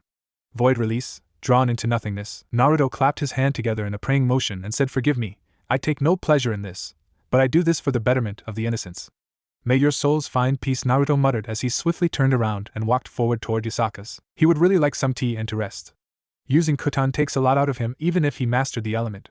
It drained more chakra than any other sub-element he has. As Naruto waked away from the scene, he disappeared in a murder of crows. Yasaka's home. Naruto stood outside the giant shrine as he didn't feel Yasaka's presence.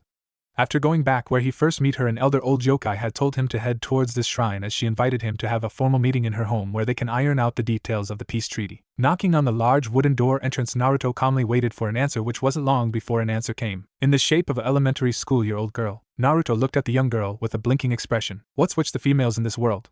They are either extremely hot, cute, or both. What in the name of the sage do they put in the damn food? Naruto, though, as his face and expression softened and need to eye level with the girl. Hello, little one. My name is Naruto. Can you tell me where Yasaka is? Naruto spoke softly. Even after all that he had done and committed, he has a large soft spot for people important to him, and children whom are innocent.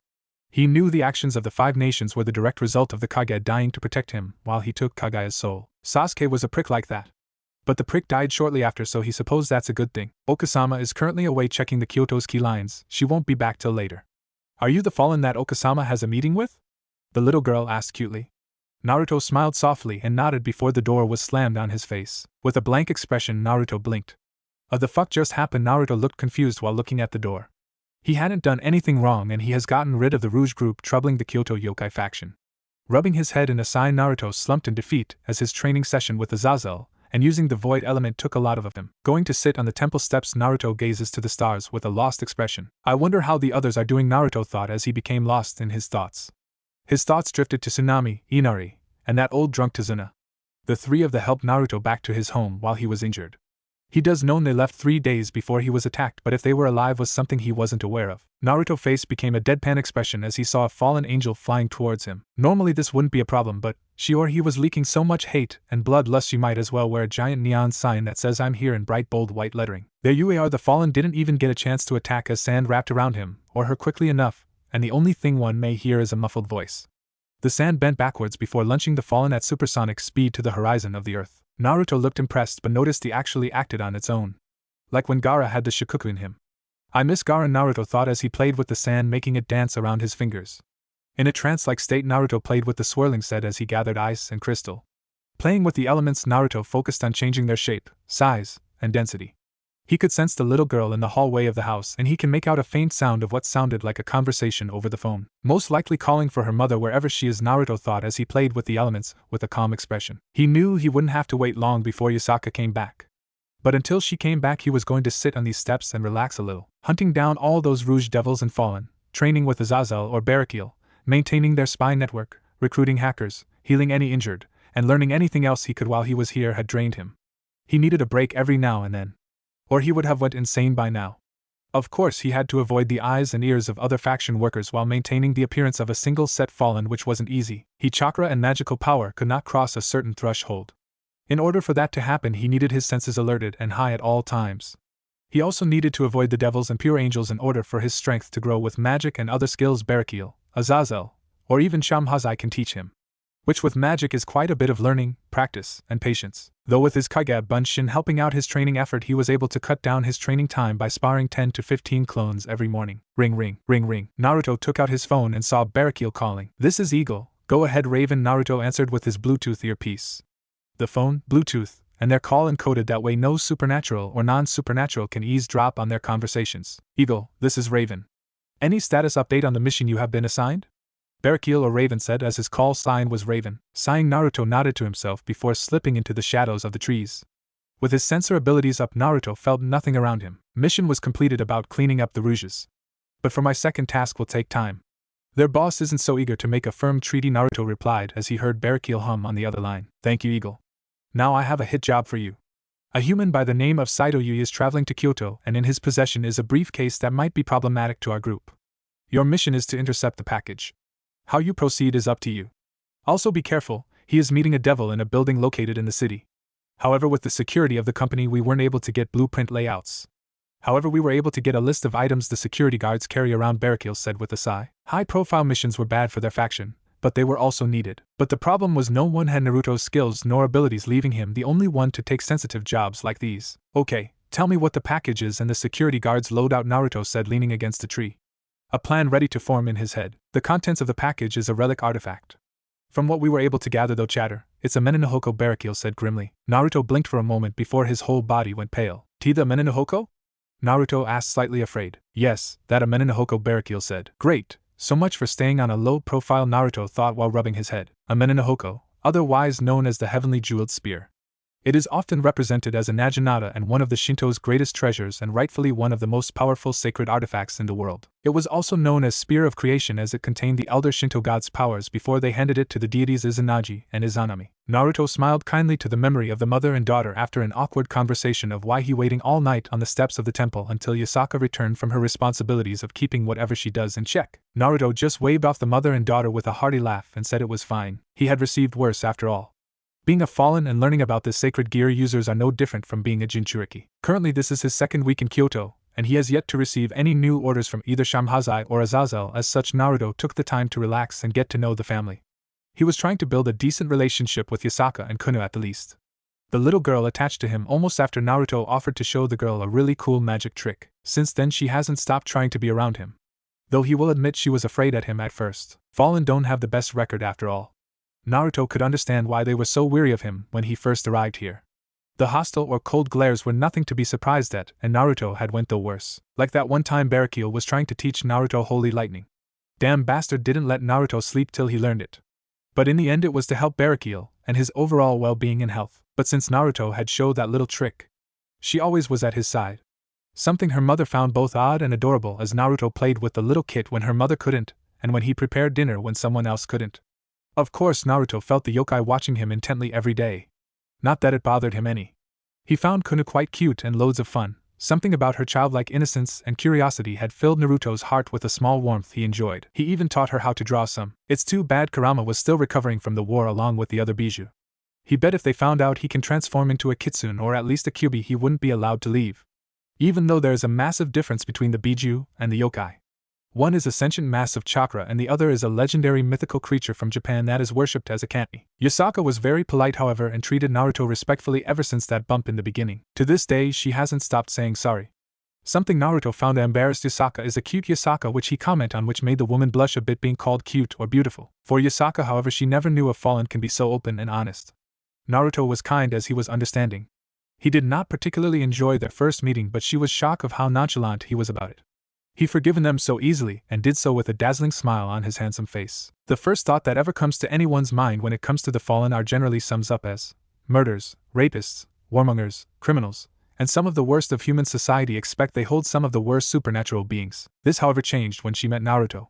He wasn't like what she heard about fallen at all. He wasn't lustful around her, he just got caught admiring her and her body. Nothing lustful or dangerous at all, and he even admitted he found her one of the most beautiful women he ever laid his eyes on, and he liked that idea of dating her. Which he teased her lightly on as he had fun messing with her. He wasn't a warmonger, he detests war and killing altogether, but he was not above killing. He, however, admitted he would kill if he is left with no other choice. Plus, he rather chose peace over war. He never fell from heaven because he committed a sin. He hinted at the fact he was originally half human before that human side was replaced by the fallen angel. Meaning he never raped a girl or killed an innocent soul before. Though Naruto has killed before, it was generally the worst of the worst that face his blade, or he removed from the world. And to her surprise, there are quite a few decent fallen whom still upheld a moral code or honor code since they fell. From what Naruto told her, while fallen angels were cast out of heaven, A few decent ones that make the faction strong have adapted and enjoy a life that the angels of heaven do not. Some chose the life of a warrior, training every day and improving their skills and living by the sword. Under Barracule's watchful eye, these warriors were undoubtedly loyal to the faction that is Grigori. Some chose to dive into the medical field and treat the sick and heal the wounded. Some tackled politics and helped the Grigori faction maintain somewhat of an influence over humans. Whether this was good or bad has not been seen. Grigori kept their human connection secret and had not started a massive cult or anything to public knowledge. Some went to law school and became lawyers. The list can go on. And what she learned from Naruto is his role is not just act as a spy master but an assassin, medical expert, and overall help in negotiation treaties.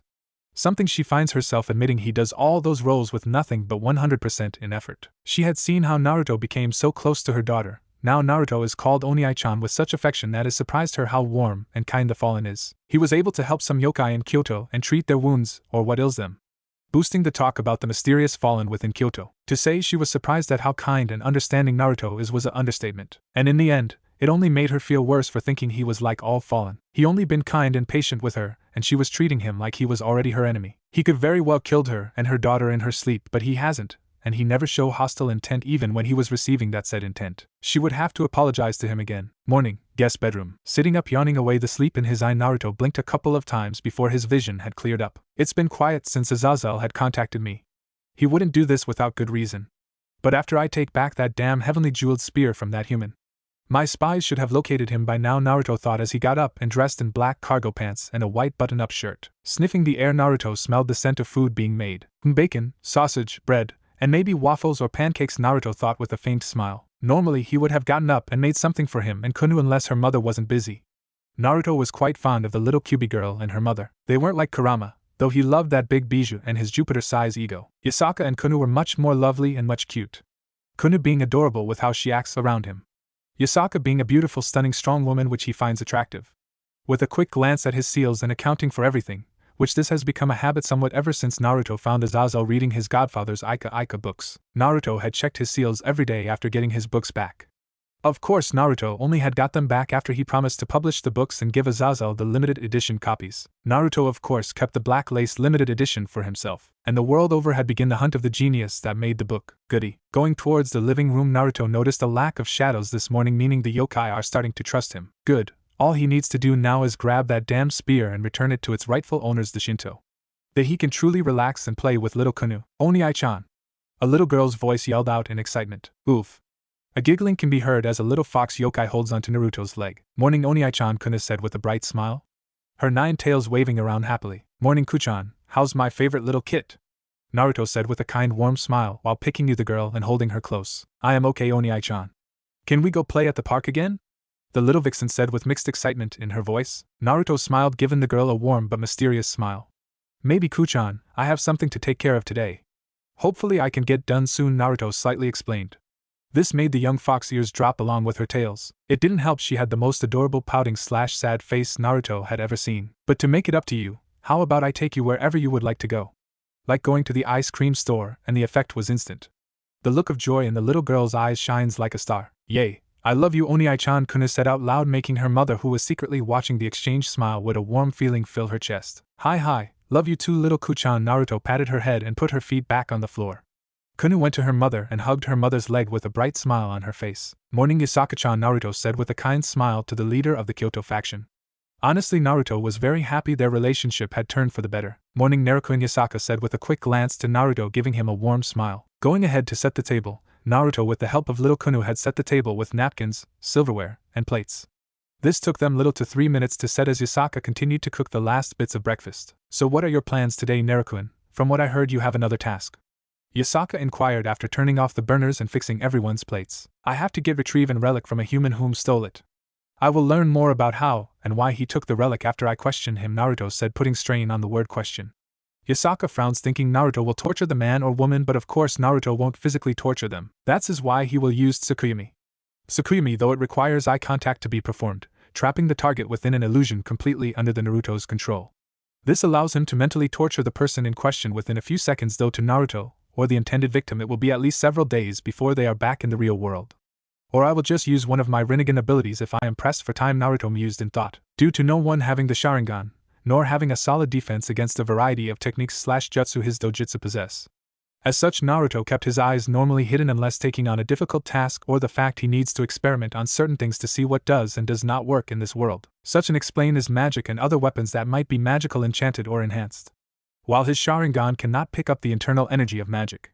His Rinnegan can however pick up mana unlike his Sharingan. Guns were a bit of an oddball though, as while he can dodge them. Though this depends on the caliber of the bullet and the marksman behind the gun. While his Sharingan can pick up normal guns and bullets fired from civilian weapons. It can't pick up the bullets from guns these express use of some of the other supernatural use for some unknown reason, thus leading him to believe these bullets were somehow enhanced with some type of magic. His Sharingan evolved around a chakra-filled world where magic was non-existent. As such, it would not pick up the mana of another person whom used magic. But the Sharingan itself could not copy or see mana. It still worked like it normally even at EMS level. But it was not useful for picking up mana or anything magical in nature. An example would be a light spear or fire spell. While Naruto can see the fire ball or light spear being thrown if he didn't have his dojutsu active. However, his Sharingan power could not pick up the mana making up the attack, this making it almost invisible to him. Which is odd, as he could not somehow see bullets being fired from some type of magical gun. It truly baffled him why his Sharingan became less useful, or hindered even. Maybe becoming a half-fallen had mutated his Kekkei Genki or messed them up somehow. Or altered his abilities, and he hasn't found out why his Kekkei Jinaki were like the way they are. He wasn't a 100% sure of everything yet, and no one but him has the Rinnegan or Sharingan in this world. But then again, he only channeled his chakra to activate both his Rinnegan and Sharingan. What happened if he channels a bit of his mana with his chakra? What sort of effect would it have on his dojutsu? Worth trying. It could allow him to pick up mana, or that is the thought. He isn't completely sure, seeing he never depended on the Sharingan too much. Same for the Rinnegan. They were more of his trump cards than anything, but regardless, it showed Naruto where he needed to study in order to counteract this unfortunate bump. As such, Naruto noted if he was ever trapped in a mana-powered illusion, then he would be in trouble. This caused him to understand and train harder in magic than with his chakra-fueled abilities. While he was already godly powerful with his chakra, but his magic and training he will need to train and learn under Azazel, Shamhazai, and Barrakiel. While Barrakiel was able to teach some lightning-based magic along with light magic. This in turn allowed Naruto to use the same holy lightning Barrakiel uses. Shamhazai had taught him alchemy, defensive magic, and how to sense magical illusions. Azazel, however, when he wasn't lazy, had taken teaching Naruto more advanced levels of magic and light magic, letting the young seraph greater knowledge in the subject of spells and etc. And while he can fight on equal ground with magic users, he can't depend on his onjutsu of Kekkei Genkai too much. For one, he is an ex-shinobi and assassin, as such deception was still his bread and butter of life. If it was no, he could use chakra, light magic, holy lightning, senjutsu, control gravity, use the void as a weapon, and create anything out of nothing. He thinks his life would be very hectic. Naruto-kun, you will be safe, won't you? Yasaka asked out of concern for the young man's safety. She doesn't know how powerful he is, but she has seen glimpses of his skill with the sword he calls Reiju. And she knew he was greatly skilled in that aspect, plus she has seen him use senjutsu quite a few times without being affected by the malice and hatred of the world around him. Which greatly shocked her at the fact he seemed to have no negative effects, just the positive effects that comes with senjutsu. She idly wonders if he is a mastered senjutsu, which only has a handful of people to almost none can claim that have mastered senjutsu without them being insane. Hi Yasaka-chan. It's just a routine thing that needs to be done. I won't do anything too extreme, Naruto said with a smile, trying to relax the older yokai's nerves. As the makeshift family ate, Kunu could be heard humming a happy tone as Naruto quickly and skillfully wolfed his food down faster than the girls. This was noticed by Yasaka as she saw Naruto's plate already empty.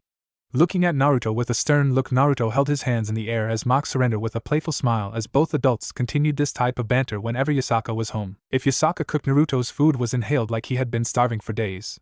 This was common as Naruto had a big black hole of a stomach. Or that is what Yasaka thinks his stomach it. Kunu of course had no idea what was going on. So being the innocent child she is, she giggled thinking her dream is coming true. Her dream of having Naruto become part of her family. After the meal, Naruto is currently walking down a path toward the building or construction site that the meeting is taking place. Solid idea too. Big heavy machinery, loads of workers. And the site only allows the workers to enter the site as it's a safety hazard for any normal civilians to enter without knowledge on the equipment being used. It provided a certain amount of security yet tipped nothing off or out of the ordinary. Continuing his merry way to the site, Naruto negative emotion sensing going off like a metal detector finding gold. Hatred, rage, anger, and loathing were hitting his sense like a fat man hits the all-you-can-eat buffet. Naruto wanted to gag a bit as his senses were going off, but he focused and hidden himself better. It was always like this with his negative emotion sensing. It didn't matter what race Naruto came across. All supernatural beings had some kind of potent negative emotions within them. It didn't really matter what race they are for Naruto. Being a sage and having the Sage of Six Paths chakra flowing through him, including Kurama ability to naturally sense negative emotions, has given Naruto a very potent natural sensing ability. This isn't including Sage Mood and his Uzumaki Chakra mode. Some were better than others, keeping themselves in check, but it still didn't help Naruto. However, Naruto wondered if there ever was a soul hidden in that festering hatred and loathing. Naruto's seen some of the worst the elemental nations has to offer, the top two being Kagaya and Black Zetsu, as their souls or beings were so dark it made some of these fallen angels he works with look like saints. Hell, Black Zetsu made any supernatural being of this world look like a damn saint. But regardless of the negative emotions going off, Naruto pushed forward and to locate his target for today. Slipping past the guards posted to keep watch at the entrances, as Naruto used his shinobi and assassin talents to move quickly towards the building. Too much heavy machinery going around, so I need to figure out what floor they're on. Kage Bunshin and Totan Jutsu will help me locate the place of the meeting without being caught easily, Naruto thought as he continued studying the construction site. Naruto nodded. The hidden guards posed as works. They were making subtle size of light weaponry, just like Barakil said, like guns and armor. But those handguns must be custom-made, or their bigger guns are located with a certain distance or part of the building. If I am going in quietly, I will need to wait and have their attention turned somewhere else before I move. Totan Jutsu might make me invisible, but a keen eye of a veteran will expose me cause of the light-bending effect, Naruto thought while hiding his presence. Summoning 4 shadow clones and using the Totan Jutsu to make them and himself invisible. Naruto scouted the area with his clones. It was until one of them came back and directly told him something is off about the 49th floor, which was once a few areas that actually had walls and a room. Traveling up quickly and silently, Naruto went to the room where he sensed what he has been looking for, keeping himself hidden to the point his very being couldn't be detected. Naruto slipped into the room with his clones, using the man's blind spots to move around without being noticed, studying the human male holding a black briefcase. It was very faint, but Naruto knew that the item he was sent to capture was within that suitcase. While he kept himself hidden, he knew this was a holy relic, the famed heavenly jeweled spear of the Shinto faction. Naruto raised an eyebrow as he saw the human that arranged this meeting leave the suitcase slightly out of view for himself, as he mumbled about gaining power or master shall be pleased with me or some kinda nonsense under his muttering. All the while the man's eyes looked dead or blank. It was kinda hard to tell, but he seemed to be in a trace of some kind, or at least moving oddly. More like a machine and less like a human, or any sort of life form. Is he being remotely controlled? Naruto thought with a frown. If that was the case, then he couldn't let this man leave here alive. Having run into these types of humans before, they were nothing but puppets intended for the use of their master. And what's worse is that they basically are a hollowed shell. Not even the thoughts they have are their own. Seeing he placed the suitcase out of his view, Naruto waited till his back was turned towards the door. He watched the human get antsy as he was waiting for buyer from the underworld.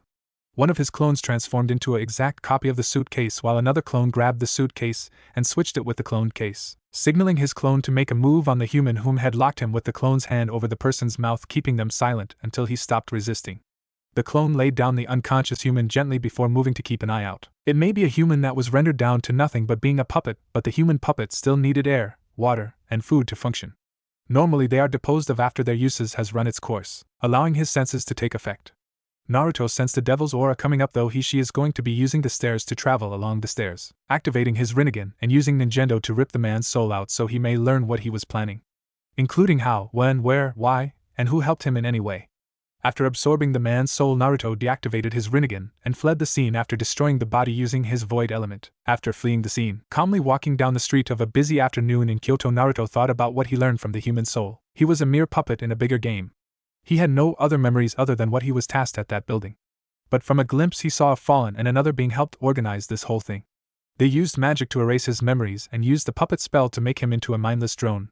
Just another thing I find disturbing in this world, that so many people, including members of the so-called church, use whatever means necessary to win, Naruto thought as he gently held his left forearm, which held and hid the heavenly jeweled spear on his person, completely hidden from anyone and anything. The suitcase it was in is currently in a dumpster a few blocks from where he is currently. After Naruto got far enough away from the building, Naruto studied the briefcase and found it to be rigid with locating, resummoning, and tracking seals on the case. But he hasn't fully checked the spear itself. I should keep this matter to myself. If there was a fallen in this mess, then no doubt it's a high-ranking member. Question is, whom of the Grigori wants to betray Azazel, knowing full well I might catch them if I have my hunch right. I have to make sure the spear itself wasn't rigid with the tracker, Naruto thought as he continued his journey to Yasaka's home. He would need a lot of information. If a top brass betrayed Grigori, it could soon lead to a civil war on their part. And no doubt in Naruto's mind some factions would take advantage of their civil war and wipe out all the fallen completely. The devils being the most likely to attack them while they're weak. Azazel may trust this Surzek person, but for Naruto you had to earn his trust. Right now Naruto's opinion is neutral to all other factions excluding the Kyoto Yokai faction and certain members of his own faction. But with his clone transformed into the suitcase, maybe he could get lucky and see whom is leading this whole thing. Or maybe at least figure out whom was pulling the strings in some fashion. Heading back towards Yasaka's home, Naruto felt someone or something following him, and he was not familiar with the life force or emotions of this individual. The emotions ranged to curiosity, lust, and somewhat of a nervousness. But their life force was something he hasn't encountered in this world before. Looking from the corner of his eye, Naruto saw a woman that he hasn't seen before. She is without a doubt beyond beautiful, an attractive young woman with a voluptuous figure, long black hair with split bangs, and hazel gold eyes with cat-like pupils. Her attire consists of a black kimono, a yellow obi, a set of golden beads, and an ornately detailed headband. The kimono features a red interior and it is open at her shoulders, giving view to her enormously large breasts, which more than rivals some of the fallen women he has encountered. Maybe DD Cup B size, but due to their shape and seemed to jiggle when Naruto looked at her. Reaching out with his passive senjutsu abilities, Naruto picked up on the fact she has senjutsu flowing through her as well, making Naruto blink in surprise. He also kept calm about the Nikomata, though it felt slightly different from other yokai in Kyoto. He was also surprised at the fact she had a devil's aura or presence, which he hasn't felt one like this before. The others were insane, but this devil seemed normal. Interesting. Naruto pondered this development. He hasn't encountered any senjutsu users. Turning right in an ally, Naruto gathered his chakra while preforming a single hand seal and activating his jutsu, disappearing in a swirl of leaves. Yasaka's home. Appearing in a swirl of leaves, Naruto blinked as he smelled some beef before feeling a certain little Kyuubi tackle him. Hi-Ku-chan, Naruto said with a warm smile. Ni-chan. The little vixen said happily as she hugged his leg. How is my favorite little vixen? Naruto smiled, picking up the girl in his arms and letting her hug him. I am okay, Ni-chan. Can we go play in the park again? Kunu asked with a large happy smile. Naruto smiled and ruffled her hair as he nodded. Hi, let's go find your mother first, Naruto said as the two traveled to the kitchen to see a fox goddess humming as she prepared dinner. Ohio Yasaka-chan, Naruto greeted the Kyuubi level Kitsune aka the fox goddess. Yasaka turned around and saw Naruto holding little Kunu's hand. Smiling in a kinda way, she was glad Naruto was okay. She was aware of his position within Grigori and his job is the most sensitive and dangerous of all. She worried about his well-being sometimes. And also put her at ease he didn't do anything too dangerous for his task. She hopes. Ohio Narukun. You got a call from Azazel Dano a while ago. And someone named Rainier yelled in the background, Yasaka said with a smile. The lazy ass finally contacts me. I'll call him back later when I don't have an Energizer kit running me around the city. Seriously, where in the name of Kami does little Kuchan get all this energy? Naruto thought as he nodded. Okay, Yasaka-chan. I am taking Kunu-chan to the park. See you when dinner is ready, Naruto said with a faint smile as Kunu playing with his silver hair. Or at the attempt to fix his hair the way she likes it. Kunu really liked playing with her mother's hair, including his own, saying something like I am going to make Oni-chan/Oka-chan pretty. It was utterly adorable how her face gets with focusing on a task. Okay, Narukun. I will send a yokai to let you know. Yasaka nodded as she knew her daughter loved going to the park with Naruto. Naruto nodded as he picked up the little vixen that is Kunu and left Yasaka alone to tend to things she needed to do. Park. In a giggle fit of joy, a little girl and a young man can be seen playing together as the little girl laughed joyously. Higher, the little girl giggled as the young man smiled with content and pushed the girl on the swing higher, making her scream in excitement. Naruto smiled at the joy-filled voice of the child he was pushing on the swing. Small tender moments like this really made it all worth the long-fought battles and all the sacrifices. Naruto was sorta happy he joined Grigori as a faction. Yes, they had a major set of problems in front of them. One being the security of the fallen, both male and female. One problem Barakiel and Naruto face every day is the continuous threat of female fallen or male fallen being killed, sold off, or many worse things at the hands of the other factions such as the New Devil faction, the Church, or any other faction. Naruto and Barakiel had cracked down on kidnapping of female fallen whom were subjected to sickening conditions. Males were the same, though to a much more brutal degree, as they were not only forced to have intercourse with varying females including males, tortured, and beaten within an inch of their lives before they are healed, and the whole cycle repeats. Females from their faction were not seen as boxy, but instead they were seen as toys, to name a few words. Males were seen in the same light, though they were normally killed on the spot. Some fallen females even had their reproductive organs ripped out in the more violent cases, and same with males. The fallen were losing ground and Azazel was becoming pissed as the months went by. And Naruto has never seen Azazel pissed before, but it was enough to understand that even Barakiel and Shamhazai rather face an army of devil and pure angels than face a angered Azazel. Their truce was falling apart at this rate, and if something doesn't happen soon, war will break out within 10 years. Both Michael and Serzek were turning a blind eye to all of this. They were doing nothing to control the ones whom followed them, and what's worse is the fact their numbers have fallen to the 3,000s in total numbers. With a total rounding amount of 3,000 members loyal to Azazel, Barakiel, Shamhazai, and Naruto. They would have to put a rush on that project, or have some members solely focus on reproducing offspring so their race just doesn't die out.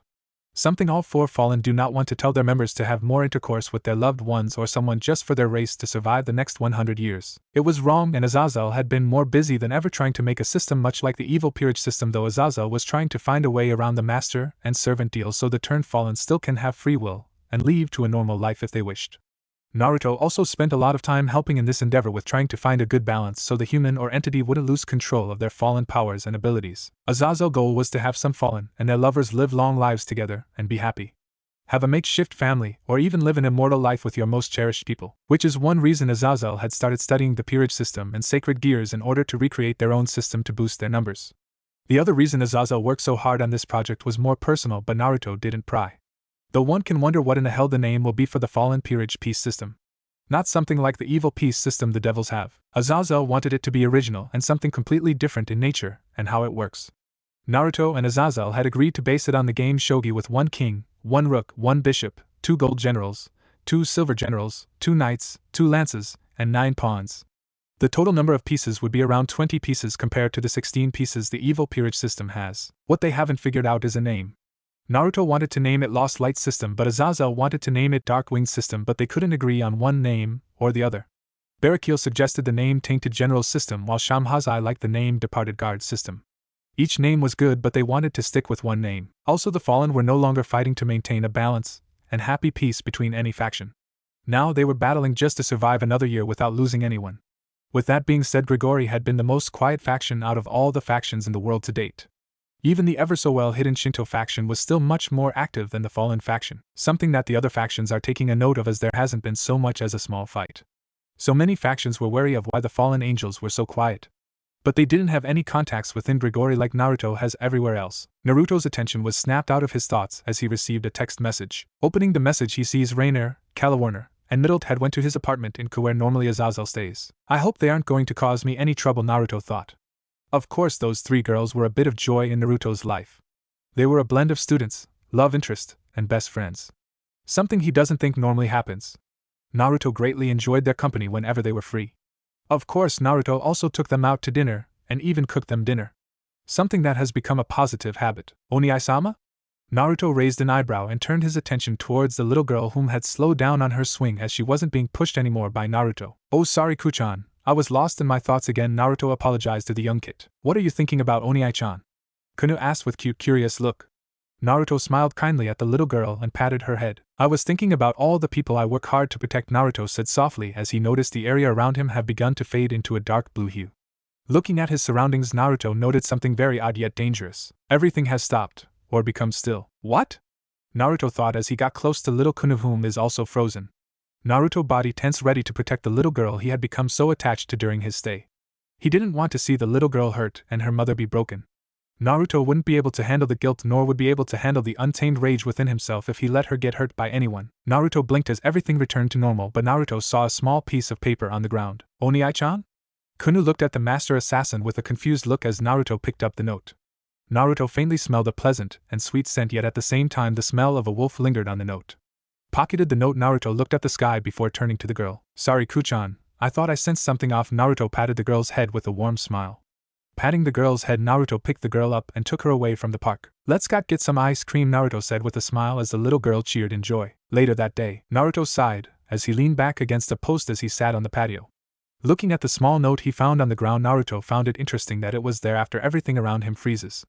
Normally that type of power, the power to seemingly stop time, was a power Naruto himself did not have but wasn't affected for the sole fact the void element he had used many times allows him to be immune to time and space-related techniques or effects, making him wonder who had such power. It couldn't be a common power, as Naruto was taught by Barakiel, Shamhazai, and Azazel about the basic powers and abilities of this world. The ability to control or use time in such a manner is without a doubt a single user or maybe a handful, and as most people say, the plot thickens, Naruto thought as he opened up the small knot and read its contents. Dear unone, creation is yours to keep it safe like the bond you make. We shall meet when the heavens and earth quake. Black as sin and pure as rain, may the heavens tremble at your name. Bringer of hope and destroyer of fate, may your path be bright though your blade is taint. When the beasts come and you fight, may the love you are surrounded with fuel your might. For as long your light burns bright, the evils of the world will remain in fright. From Ami. Naruto blinked as he read the very short note. What an incredibly vague note. Also, what's with the fucking stupid riddle? Naruto thought as he tapped on his forearm, confused on what it means. Shrugging, Naruto went along with the idea someone somewhere is pulling his leg. He needed to return the spear so it would be in the correct hands and where it belongs, with the Shintos, a faction Naruto had not the pleasure of meeting, and he wasn't sure if he wanted to meet them. After all, their leader is a woman whom can manipulate the universe around and possibly summon fire strong enough to be used in outer space, yet he isn't too keen on pissing of a woman whom can lay waste to an entire country without so much as breaking a sweat. Ring ring, ring ring, ring ring. Answering his phone, Naruto saw it was Shemhazai calling him. Hey Shemhazai, how are you doing? Naruto answered the phone, not caring if he is overheard. Naruto, I have some bad news for you, Shemhazai said on the other end of the line. Raising an eyebrow, Naruto wondered where Shemhazai is going with this. Get suited up and come back to base. We're going to war against Shemhazai said to Naruto, making the young male's eyes widen in surprise. Sitting down at a desk, Naruto Uzumaki Namikaze had just finished writing a letter to the few important people in his life. Sitting within an abandoned shack in the middle of nowhere with a dimly lit candle, the master assassin and our cadre looked outside to what shall be known as Fallen and House of Frost War. Naruto was currently located in an underpopulated chain of islands near the coast, South American, being sent here to assassinate the leaders of the House of Winter, whom are a mix of vampires, ghouls, rogue fallen, and stray exorcists whom banded together to create a possible threat. Which they have become a threat, just ignored by other factions unless you're in Grigori.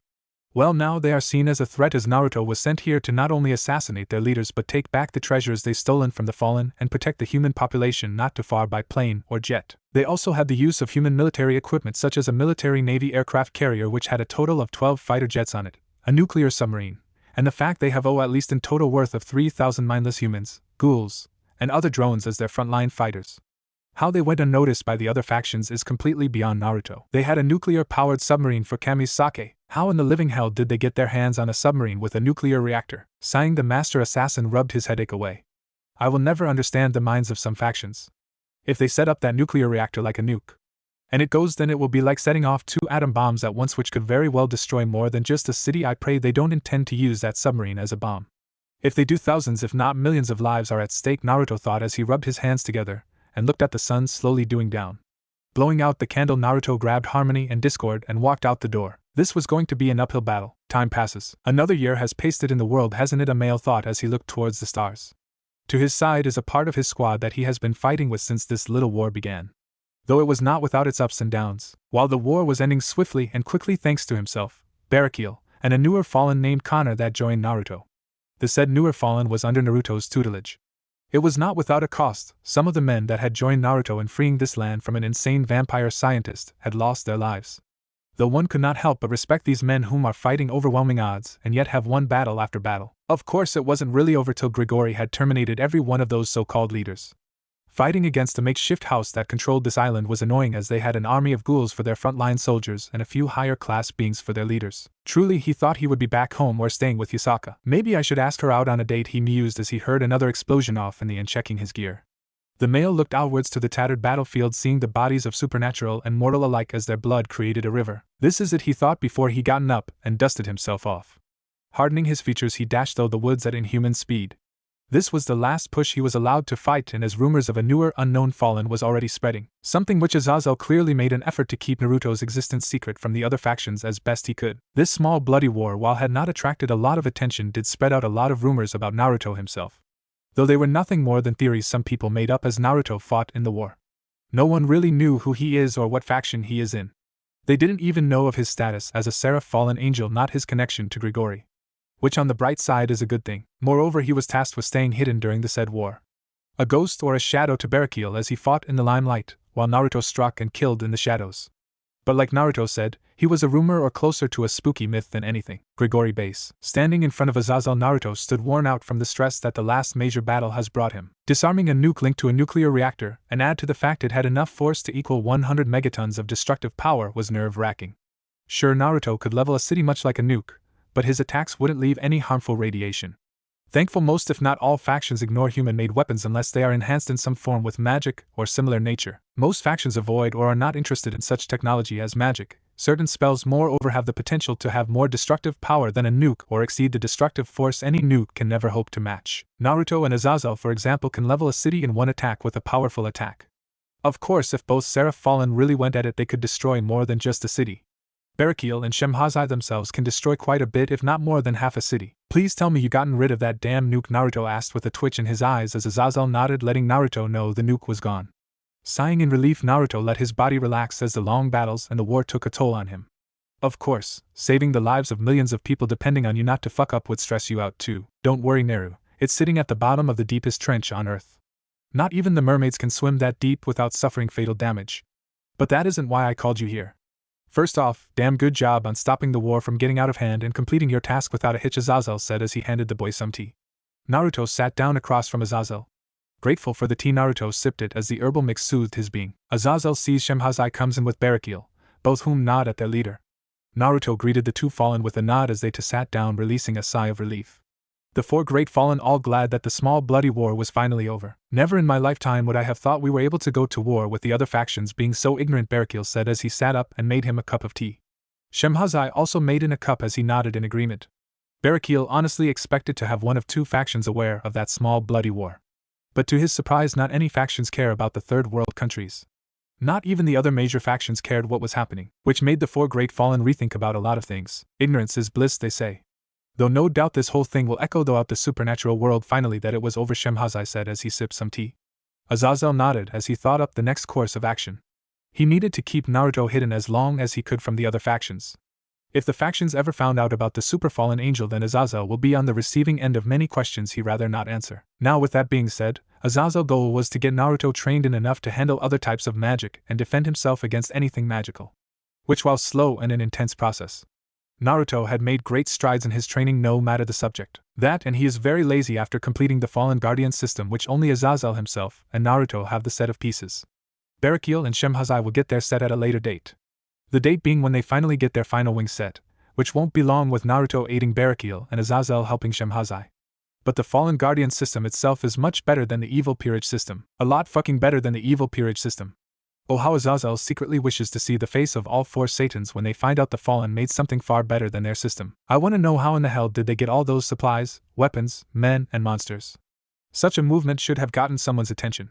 There is also no possible way an independent third party built all that up in a short amount of time without a major backing, Barakil said as Naruto nodded in agreement. Barakil is right. A nuke, a nuclear-powered submarine, at least 3,000 different types of mindless monsters, which are not that easily made or summoned in that vast amount. Plus highly trained human soldiers from all sorts or backgrounds and beliefs. A massive amounts of guns, magical items, a philosopher's stone, plenty of food and supplies to feed at least 2 armies, and not to mention they had built a place underground with the front doors being at least 2 feet thick of solid alloy steel. Those type of supplies along all that weaponry had at least a major supplier, Naruto said with a troubled look. What? You mean one of the major factions? Azazel asked with a disappointed look on his face. Naruto frowned as that didn't make much sense to him in the slightest. His spy network would have caught something if a major supernatural faction was involved with something like this. But he didn't find any sort of connection to any supernatural beings while fighting in that war. No, this was something different. No, more like a major country. While the mass of the human population isn't aware of the supernatural, it doesn't mean the governments, or those in power, aren't aware of us existing. It is possible that a faction led solely by humans are moving about, massing power, supplies, and weapons. Unlike the hero faction or something similar. We will have to worry about normal humans building an army for the sole purpose to capture, study, manipulating, and control supernatural entities to combat us or other factions. Taking into account we would have to comb through small disappearances, Naruto said, throwing an idea out for the others to ponder on. Azazel frowned at this theory.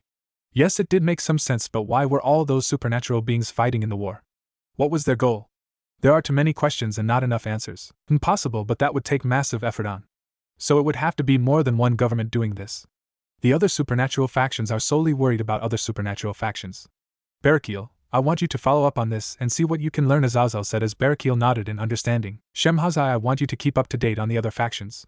If even the smallest faction makes a move outside what is normal for them, alert me. Shemhazai nodded at Azazel's command. What about me? Naruto asked, confused. You need to lay low for a bit. Rumors about you have been floating around. While they are not reliable rumors, better safe than sorry, Azazel said as Naruto sighed but nodded. Plus on the upside, Naruto could see this as somewhat as a vacation for himself. Azazel smirked as the boy. You could always go back to Kyoto and be with Yasaka, you're so fond of, Azazel said in a teasing tone, making the young man to blush. Smirking, Azazel dismissed the 2 other fallen as Naruto was left alone with Azazel. So in your letter you written before, you mentioned something was changing within you. What did you mean by that, Naru? Azazel asked his student/surrogate son figure. Sighing and taking a breath, Naruto looked at Azazel for a moment before speaking. Azazel, there is something wrong, I don't know what it is.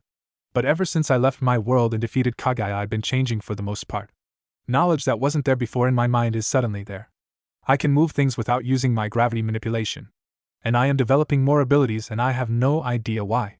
It's honestly not making any sense," Naruto said as he looked at his palm and felt the massive amount of power he keeps hidden and unnoticed by many. Raising an eyebrow, Azazel leaned back into his chair and hummed in thought. "My chakra reserves have been expanding ever since I arrived in this world. Mind you, this isn't completely new. But I figured they would have stopped expanding. Also, my magical abilities and powers have also increased, though I doubt it's due to the war, as I haven't had much time to even train in my magic nor any other magical abilities. I am even developing Kekkei Genkai that would normally be impossible for me to even use. It's even cost a little less chakra now to use Kuton, Void Release, than it did a year ago," Naruto said with a somewhat of a lost look. Though confusion is written on the shinobi's face as well. It seems his primordial powers are finally manifesting themselves. At this rate, if I am not careful, Naruto could be on someone's hit list, and I cannot handle losing Naruto. I would mentally and emotionally break, Azazel thought as he nodded at Naruto's statement. "I figured this might happen," Azazel said as he sighed and rubbed the back of his head. "What do you mean?" Naruto asked with a raised eyebrow. "Your primordial powers are finally manifesting themselves. Though only to a slight degree as of now. Your fallen angel half had overridden your human half, and now it's casing your primordial half to stir," Azazel said, as he leaned his head on right hand. Naruto waited for Azazel to continue what he meant. Originally in myth, primordials are the race of beings that are impossible to kill and far too powerful for even Trihexa to challenge. They are pretty much all-powerful beings, though it varies among each primordial being. Lady Chaos being the strongest and most powerful of them all. Primordial beings are also one of the few things that can truly kill any god or goddess, no matter how powerful that god or goddess is.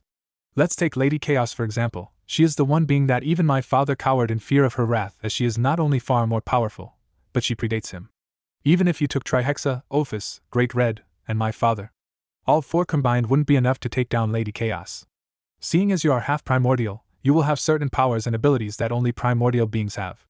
One of those overpowering abilities is primordial force manipulation, among others," Azazel said as he remembered the name of that ability only a handful of people have, and not even Ophis, Great Red, and Trihexa have that sort of power. It was simply and truly beyond them. And while his father was without a doubt overly powerful, comparing him to a being like Nyx, Chaos, or another primordial being is like comparing a gnat to the galaxy. And they are among the top 3 most powerful beings Azazel even had the pleasure of knowing. But Naruto? He could very well not only surpass Ophis, Great Red, and Trihexa, but also kill them if he had the right training and the correct teacher. Primordial force manipulation? Naruto asked with a raised eyebrow. Yes, someone like you or Lady Chaos can control, alter, create, and manipulate anything and everything created by the primordial force, the unique source or origin of every universal concept. In other words, the primordial force that had generated everything, giving them the true position of a supreme being. This power goes beyond boundaries of any level or scale and as such can achieve omnipotence. Of course, you're just developing your primordial abilities, meaning you will have other abilities few can even imagination. Azazel paused to take a breath. Primordial force is the primordial energy that originated everything: reality, time, space, life, death, matter, energy, and every possible and impossible concept existing and non-existing in the omniverse, from a single particular to the infinite omniverse. This force/energy is the link that connects and keeps the omniverse and its concepts working as they should. Since this force is the primordial source of everything and the one that connects all, everything has its energy, giving the user control of everything and every concept. Originally you were half human, half primordial, meaning you would have developed these abilities anyway. But now that you're a half fallen and half primordial, there is no telling how powerful you will truly become, Azazel said as he let the news sink in on Naruto. Naruto held an impassive face as he let what he just heard sink into his mind. Of course, no one can teach you how to control the primordial force. You will have to do that on your own, which could take centuries or even a millennia of continuous training and fine-tuning. The only ones possible of teaching you are the primordial gods and goddess, and no one knows where they have disappeared to. Unless they somehow decided to teach you. You are on your own and will have to learn, though trial and error, though I recommend you train sparingly in this ability. And no telling how long it would take you to even manipulate and control the primordial force, Azazel said as he sighed and rubbed his forehead. Until now, your true powers have been sleeping, hibernating deep within you. But now that you're only tapping into your primordial powers, they have begun to stir. As I said before, there is no true telling how powerful you will become. You could even surpass the strongest being that I know, which would put you even more powerful than my own father. It will only be a matter of time and training. But as I said before, without a primordial being to train you, your true potential will be out of reach for quite some time, Azazel said as he looked at Naruto, whom had a look of both curiosity and understanding. I am not too interested in that much power. Never been that type of person, Naruto thought as he nodded. Naruto at his core never really thrust for power or anything. He more overthought about him improving himself, though training. adding to the fact he is a knowledge freak and improving his skills than anything. After all, power means nothing to if you couldn't control it. Skill meant nothing if you couldn't refine it. And knowledge meant nothing if you didn't learn from it. So to Naruto, becoming more powerful meant nothing if he didn't have a good reason to draw out that power. He had his assassin skills, archery skills, sage training, shinobi skills, survivor skills, medical skills, intelligence, his clan's weapons, magic, and among other things. Naruto really shouldn't be focusing on training more to master his primordial powers and or abilities. He was still learning to completely master his twilight magic, light magic, holy lightning magic, magic, rune magic, alchemy, and encounter magic. Other than learning new ways to use his abilities and making new techniques, he is too busy for any new type of training. He could put it off for the time being unless something demanded him to train in his primordial abilities. At Naruto's home, walking into his house hidden away in the Bahamas, Naruto was welcomed to the sight of his lance, Connor Huntsman. The said lance was meditating in the middle of the room, breathing calmly. Half-dressed Naruto saw the scars inflicted onto the young male. Though only 15, Connor showed an amazing amount of determination after Naruto had took the boy under his wing. Connor is a young man with chin-length black hair and piercing blue eyes. With angled face and sharp features, Connor was attractive for his young age. His toned lean body, though scarred, is that of a swimmer. On his left should blade is a tribal tattoo with the kanji lance surrounded by oddly shaped lines. Of course, this tattoo was simply not normal by any means. But only Naruto and Azazel know the purpose of this tattoo. Connor is currently wearing black cargo shorts with shinobi sandals that Naruto had given him. Attached to his right thigh is a kunai holster, and on his left thigh are 2 storage scrolls Connor keeps with him at all times as instructed by Naruto. Though Connor was just a regular human being without any special talent, Naruto saw potential in the young man that neither Azazel, Shemhazai, or Barakil could not. And while not holding a sacred gear nor anything of great importance, Connor had a brilliant mind when it came to solving problems and thinking things, though in a tactical way. Naruto was not worried at all teaching Connor from scratch either. It was actually better he started the boy off from scratch, and while not great at hand-to-hand combat, he wasn't terrible at combat either. Though Naruto had found out something completely interesting when it came to his fallen guardian pieces that was drastically different from Azazel's. For one, Naruto's pieces had given his lance not just a pool of magical energy he could use, but his very own chakra reserves. Complete with the chakra network and the whole 9 yards, Naruto wondered what other kind of benefits that his pieces would get. From his observations, Naruto noted a slight healing factor that is slight better than a fallen angel's common healing ability. Though this was nothing special as it wasn't the lance piece special ability. But this slight healing factor was worth taking a note over. This meant Connor could take a slightly more intense training regime as Naruto taught him the essence of combat and how to predict his opponent. It also meant Naruto could teach Connor senjutsu if the boy ever got up to high jounin or low kage level. Though it may be a few years or a decade before Connor can even reach low jounin level. But then again, Connor might surprise him and reach Jonin level fairly quickly. His reserves are at least high genin to low chunin when Naruto had started teaching the boy. Though his control and skill were below the grade of an academy student. That in itself quickly changed when Naruto started teaching the young man in the way of the shinobi and fallen angel arts. He held off any assassin branch of training as that will work as a refinement type of fighting when Naruto teaches him more advanced fighting tactics. That alone was little over almost 6 months ago when Connor joined Naruto willingly. Now Connor has grown, though the growth was slow and steady. The boy was proving not only Barakil wrong but Azazel and Shemhazai wrong as well. He did this by gaining his second set of wings as a fallen angel. Though the road to getting another set is long, Connor showed not willingness to back down. Naruto wasn't worried about Connor's strengths and weakness. "Greetings, Connor. I hoped you rested well after your last mission," Naruto said to his lance as the boy turned around and smiled. Mentor Connor got up and bowed slightly. "I have not realized you returned home." "I was lost in thought," Connor said as the boy smiled with a kind, bright smile, not like the broken one he has so long ago. Naruto can see the spark of life and joy return to the boy after it was over, and he learned to slowly open up again. It must have been rough on him going through all those experiments. I can sorta imagination what they did to him, but all that matters now is his health, Naruto thought as he sat down on the couch and sighed. "Tell me, Connor, do you regret becoming a fallen?" Naruto asked as he rubbed his face, wanting the stress to melt away. "I do not. You saved me from dying and healed my wounds. I know I can leave any time I wish without any real form of repercussions," Connor said as he walked to the side and put on his shirt after answering his mentor. "Yeah, that's right. Naruto-san had saved me, a regular human with nothing special. I was sold off, experimented on, beaten, and nearly killed by the others. My body, mind, and soul had experienced a lot of maltreatment. I would have died if not for my mentor," Connor said as he went to make some tea. His thoughts drifted to the hellish 4 years of torment he had endured. He was beyond broken when Naruto had found him, but somehow, someway, Naruto began to piece his mind, body and soul back together again. Heal the broken fragments of him, and repair what damage had been done. Connor had no idea how Naruto pulled such a feat, but he was known as a lead medical chief in the faction. I really wish you wouldn't think you own a debt to me for saving your life. I was just doing what was right, Naruto said, glancing at his lancer with a single cracked eye. Perhaps, but ultimately you've given me a second chance at life and the power to stand up and fight back. I think the least I can do is fight by your side for as long as I can, Connor said with a soft smile. Naruto scoffed at Connor, though the great fallen leader hid in a small, barely noticeable smirk. If that is your choice.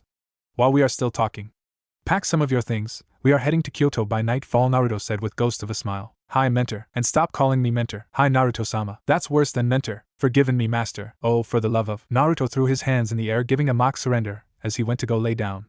Connor smirked and chuckled as it was really easy to rile up his commander. Naruto and Connor went about the norm of their day.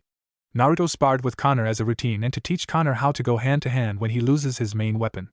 Connor went to practice forming his light weapons as Naruto showered and got dressed in a part of his shinobi gear. Pack some of his stuff, Naruto commanded Connor to do the same, which he did by showering, packing, and getting dressed in a similar outfit Naruto is wearing. Both Naruto and Connor are wearing black shinobi sandals with shin guards attached for added protection. Black umbu cargo pants fitted with extra pockets, and have woven armor within the cloth protecting muscles like the thighs much better. For their shirts they are wearing a short-sleeve mesh armor shirt. Over that both of them also modified a midnight blue kimono ankle length that has a two-tail appearance. Naruto had also removed the sleeves so they wouldn't get in the way as much. Keeping the kimono closed is a long flowing faded black obi, sash, that also holds one of their weapons he managed to make due to his blacksmith training. Around Naruto's and Connor's waist is a loose leather belt that holds shuriken and Chikuto sword. Their Chikuto sword sits at his waist behind his back. His Chikuto sword is nothing special, a simple dark wood stained finish, is also short than a katana but longer than a wakizashi. His shuriken pouch sits on his right side of his waist. On their forearm are dark hardened leather bracers similar to the umbu ones, though these ones are not gray but are a dark brown. Completing the whole outfit is a cloak similar to the Aratsuki's cloak minus the red clouds and high collar. Instead, the cloak had a hood that hides their faces slight. This cloak also hides their weaponry and gear they are wearing, which is a plus their entire outfit. Nightfall. Looking at the sky, Naruto sighed as he rubbed his head and got ready to fly towards Kyoto, Japan with Connor. This will be his first long-distance flight, and while Naruto can reach Kyoto within 2 hours by himself, Connor has just got the hang of flying and isn't that nimble nor quick. But with time and practice, Connor would be able to get flying down like he did. Granted, Naruto is being a lot more easy or certain parts of Connor's training. Azazel threw Naruto off a cliff while yelling good luck. Mentor Connor voice called out as the beyond Kage level shinobi looking at his two-set wing lance. Naruto looked back towards Connor wondering what wants to say. I was wondering what the yokai of Kyoto are like, and who is this Yasaka? Connor asked curiously. Naruto hummed for a bit before turning his head back forward as they flew through the air at cruising speeds. The weather was nice and the breeze was gentle. Naruto stayed at this speed for Connor's sake, and so he could relax and enjoy the feeling of flight. The yokai are wide and vary. Some are kind and loving, some are twisted and cruel, and some are otherworldly powerful. Yasaka is the leader of the Kyoto yokai faction and is one of the most beautiful women I ever laid eyes on. And to be honest, I am smitten by her in numbering ways, though I never got the chance to rightfully tell her how I felt or ask her on a simple date. She also had a daughter named Kuno whom she raises with the help of the other yokai. Naruto slightly explains the yokai faction of Kyoto a bit. Though vague, it was enough to satisfy Connor. What about Kuno's father? Connor asked with a questioning voice. From what I can tell, that subject should never be brought up in a conversation. I do not know what happened, to be honest. But I do know he hurt Kuno and Yasaka to the point Yasaka hates him and Kuno gets really depressed whenever she thinks about him. At least that is what I picked up on, Naruto said while still looking forward. Connor nodding in understanding, though the young teenager tightened his fist whenever he thought of his own parents. Naruto could feel a deep loathing and hatred stir in Connor's heart due to his negative emotion sensing abilities from Kurama. I wonder if the Bijou are still sleeping within me.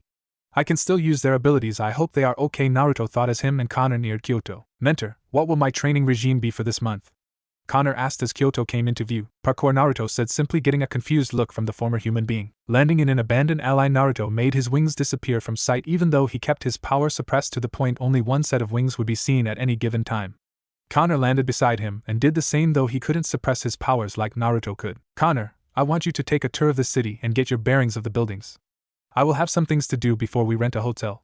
Call me if you need anything, Naruto said as the young man nodded and ran off to explore the city. Reaching for his phone, Naruto quickly called Shemhazai. Hearing someone answer the phone, Naruto sighed in relief. Yes, Naruto, what's wrong? He heard Shemhazai's voice on the other end. Shemhazai, I have a request for you. The type of request you can't tell Azazel about, Naruto said with a calm tone in his voice. Sure, what is it? Have you ever run into this house of winter before? Or at least have a book to what the name means? Naruto asked the elder fallen, whom hummed in thought. I can't recall off the top of my head, but I am sure I have a book somewhere, as the house does ring a bell. Other than what you found at the base you all but destroyed. They or the members of the House of Winter didn't leave much for us to go on. Only a few files on their experiments, a couple supplies logs, and a bunch of computer stuff. But all information on the hard drives were completely wiped clean and all data destroyed. They must have been planning to abandon that place for quite a bit, Shemhazai explained as he messed with something on the other line. So basically we have nothing to go on and there might be other groups amassing power as we speak, Naruto said with his voice low, all the while keeping his sense on high alert if anything happens or needs his attention. Indeed. I am not 100% sure, but someone or something is moving behind the scenes and pulling strings. From my guess this could either a koi and nothing to worry about, or a facade to something bigger. Either way, with not much to go on and our tech swamped as it is, I think taking a step back and waiting would be in the Grigori's best interest, Shemhazai said, unwrapping something on his end. I understand. I will let you guys know if my spies find anything, Naruto said. How is that network of your spies working anyway? Weren't you worried they were in danger? Shemhazai said as he started to mess with metal that made clinking sounds. I briefly contacted all my spies and they are all unaccounted for. Thankfully no one is in any danger. But we still have to deal with the turncoat, Naruto said with an uneasy tone. Don't worry, Naru. Azazel already has someone in mind but no solid proof, Shemhazai said without a care in the world. Okay, I should get going. The yokai whom aren't used to Connor are bound to have noticed him by now. Make sure the rookie doesn't die. Got it, Naruto replied before hanging up. Using a combination of his shinobi and assassin skills, Naruto raced through the city undetected looking for his wayward rookie. Thankfully Naruto was also a sensor-type shinobi, so it did not take long for him to find his student/Lance, walking at a distance unnoticed by several including Connor. Naruto watched as Connor helped a few elderly people with their groceries. Smirking, Naruto was glad his rookie was doing some good. Walking to the young man, Naruto caught a falling piece of fruit with his unnatural reflexes that were honed through years of hard brutal training and fine-tuning his skills. Mentor Connor smiled as he finished helping packing the car. Connor, Naruto smirked as the king and Lance was thanked greatly by the elderly couple. Naruto waved them off and Connor simply stated you're welcome to both of them. It nice to help people, isn't Mentor? Connor asked his king. Hi, come we have an appointment with a Kishjun, Naruto said as he led them both to Yasaka's home.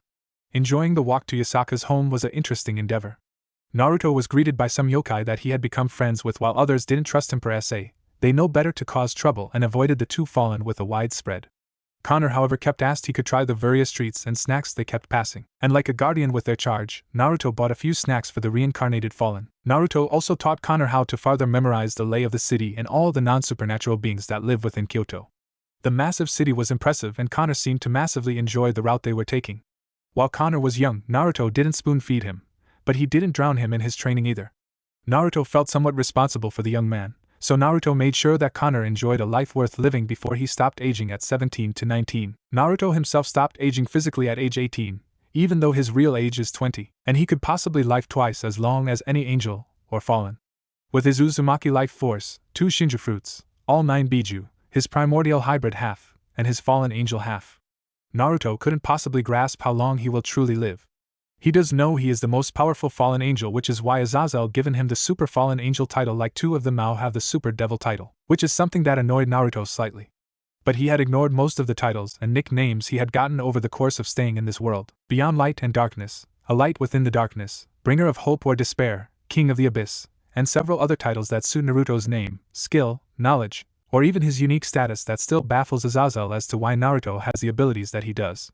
Of course, Naruto kept most if not all his power secret. Azazel kept up-to-date tabs on Naruto's skills and is shocked to find out Naruto could very belong in the top 10 existences in the world. But Naruto could become strong and powerful enough to even match Trihexa, Ophis, and Great Red. Which is why Azazel stressed so much on keeping Naruto hidden. Naruto was a gold mine. He had some abilities you couldn't find anywhere at all. He could use every type of magic he was being trained in. He could use some of the same magic pure angels could, and the same could be said for the devil's magic. No matter the wound Naruto had received, he would quickly regenerate from it, and be able to get back up, even if he was stabbed in the heart. He had started developing telekinesis along with several other powers of similar nature. That year he fought in the war, Naruto had developed Kekkei Genkai and Kekkei Toda native to the elemental nations he had came from, which surprised Naruto when he was able to use Dead Bone Pulse and the Byakugan. More abilities just developed more and more as Naruto figured it was due to the 2 Shinju fruits he had eaten, so to speak. But what he didn't expect was the continuous evolution of his powers and abilities. Azazel was not joking when he said that there would be no telling how powerful he will become. Naruto just thought he was smoking some really good grass or finally got a girlfriend. Nope, Azazel expected Naruto would develop almost every ability possible, and some that no one has ever seen before. Mentor, you're making that face again, Connor said in a whisper. Ah, sorry, Connor. Just thinking on what Azazel said. Naruto spoke calmly as they were only 2 blocks away. What did Azazel-sama say? The younger Fallen asked in a curious tone. He said, thanks to my unique status, there is no telling how powerful I will truly become. I thought he was just pulling my leg at first with more of his crazy theories. However, now that I am developing powers and abilities that originate from not just this world but my old world, I wonder what will happen to us now. I know one day you, I, and the fallen guardian pieces will be discovered. I just hope nothing negative happens, Naruto said as he looked at his right palm and saw the sun marking. Don't worry, Mentor, I have your back. And with time we can gather allies. You are my king, but more importantly, you are my first and only friend, Connor said as Naruto chuckled a bit and nodded. Comrades, Connor, I do not wish to be a king. I only wish for this senseless Cold War to end and for everyone to live a better life. It might seem cliché, but I honestly want to see everyone happy and not have children worry about a war looming over the horizon. No child, no matter the age, should have to fight in a war. But the sad reality is that many don't care about the hand others are dealt when they are born. Older men declare war, but it is the youth that have to fight and die, Naruto said as they came up to the gate that is the entrance. Connor frowned as memories resurfaced from the time he was basically a lab rat trapped in that iron cage and only feed enough food to keep him weak but alive. He could clearly remember some of the others that had went insane, and how few even died during the Project the Scientist. Connor could remember the beatings he received and the violation of his body due to men whom worked there. He could remember the shouts and still smell the chemicals they used to test on him and his fellow subjects. It wasn't until Naruto had broken into the facility and killing every guard, soldier, scientist, and work there. From asking Barrakill, Naruto was sent in to clear the way while the main force acts as a detraction. By the time Naruto had broken into the holding cell area, most of the guards were too busy dumping data and other research. Naruto's task was to get the kids in the holding cells out and into a safe distance. Of course, with most if not all the patients being mental insane. Naruto's mission didn't go as planned when he had finally found the holding cells. When Naruto had found him, Connor was on the brink of death and already given up. He had been broken like the others and he was on the brink of insanity as well. Naruto had only made it out with 4 of 200 kids he was supposed to save. In Naruto's eyes it was both a failure and a success, as he was able to save a few, but he personally wanted to save all the kids.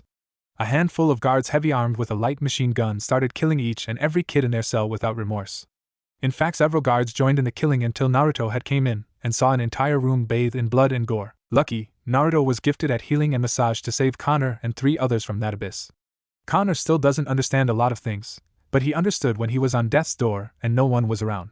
Naruto had came to his aid when he was perfectly alright with dying then and there. No angels from heaven to save him, no demons from hell to sell his soul to so he can live, and no major army from countries such as China, U.S., Russia, England, France, or any other well-known country. Just Naruto, a half-fallen and half-primordial whom was at seraph level, possibly higher. A dark angel, a fallen one, and most important a being whom will do whatever is right, even if it meant driving into hell to save someone he knew was important to him. Naruto was just that type of leader to Connor. Naruto stopped moving as he felt Connor's emotions flip and flop back and forth between a great amount of hatred to immense respect. Looking at the rookie fallen Naruto given Connor a comforting look that seemed to make all that negative emotions die down a bit. Walking up to a yokai that guards Yasaka's home, Naruto smiled politely as the guard's eyes widened. And Naruto-sama, you're back, the yokai said, referring Naruto as one of 4 fallen angel lords. Hello Yuki, is Yasaka or Konoha home? Naruto asked softly as he wore a kind smile. Sorry Naruto-sama, both Lady Yasaka and Lady Konoha are in an important meeting, Yuki said while Naruto nodded in understanding. It wasn't uncommon for both Yasaka and Konoha to attend meeting together. Naruto, however, remained hidden within the compound that is Yasaka's home. A meeting with who? Naruto asked out of curiosity. I am not sure. It's none of the other factions from what I was told. It could be possible she is locked in a meeting with the heads of the yokai clans, Yuki said with a thinking pose, to which Naruto nodded. Very well, please pass on a message to Yasaka I will be staying at the hotel near here and that I have returned from my long-term mission, Naruto said kindly as Yuki nodded in a rapid fashion. Naruto looked at Yasaka's home as he closed his eyes to sense those who are inside. He found out that it was indeed the Yoki clan heads, but the atmosphere was heavy. It made the hybrid fallen question what is happening in there. Naruto, gripping Connor's shoulder, whom had been silent through the conversation, disappeared in a swirl of leaves. Appearing in an ally of a hotel, Naruto and Connor checked into a hotel. The rookie was mostly tried from the long flight from Naruto's private home to Kyoto, Japan. Crashing on the bed, Connor groaned in relief. Naruto sat on his bed in a thinking pose. Hey mentor, you been thinking a lot lately. Is something on your mind? Connor asked as he shifted to look at his king, even though Naruto denies the title. Yes, I have several things on my mind, Connor. But they are for me to worry about. I want you to focus on your training. You still have a ways to go before I send you on solo missions, Naruto said calmly as he laid on the bed relaxing finally. Connor nodded as he still had trouble handling some of the more complex skills or tasks. Simple spells such as the signs that Naruto had taught him were simple enough to learn along with the 3 basic ninjutsu techniques. I see. If I may mentor, how do you handle the killing? Connor asked with a troubled face. Naruto closed his eyes for a moment as he sat up, and with a poof of smoke Reiju could be seen in its saya. Connor looked at the legendary blade that helped his master slay and kill over 2,000 men and women. Picking up the sword, Naruto admired the beauty of the blade within his hands. The saya of Reiju is a midnight blue color, and is a mix of metal and wood, holding his sword within his sheath. The sword is longer than a katana and looks somewhat similar to a okatana in style and design, though it looks almost like Raiden's sword from Metal Gear Rising: Revengeance.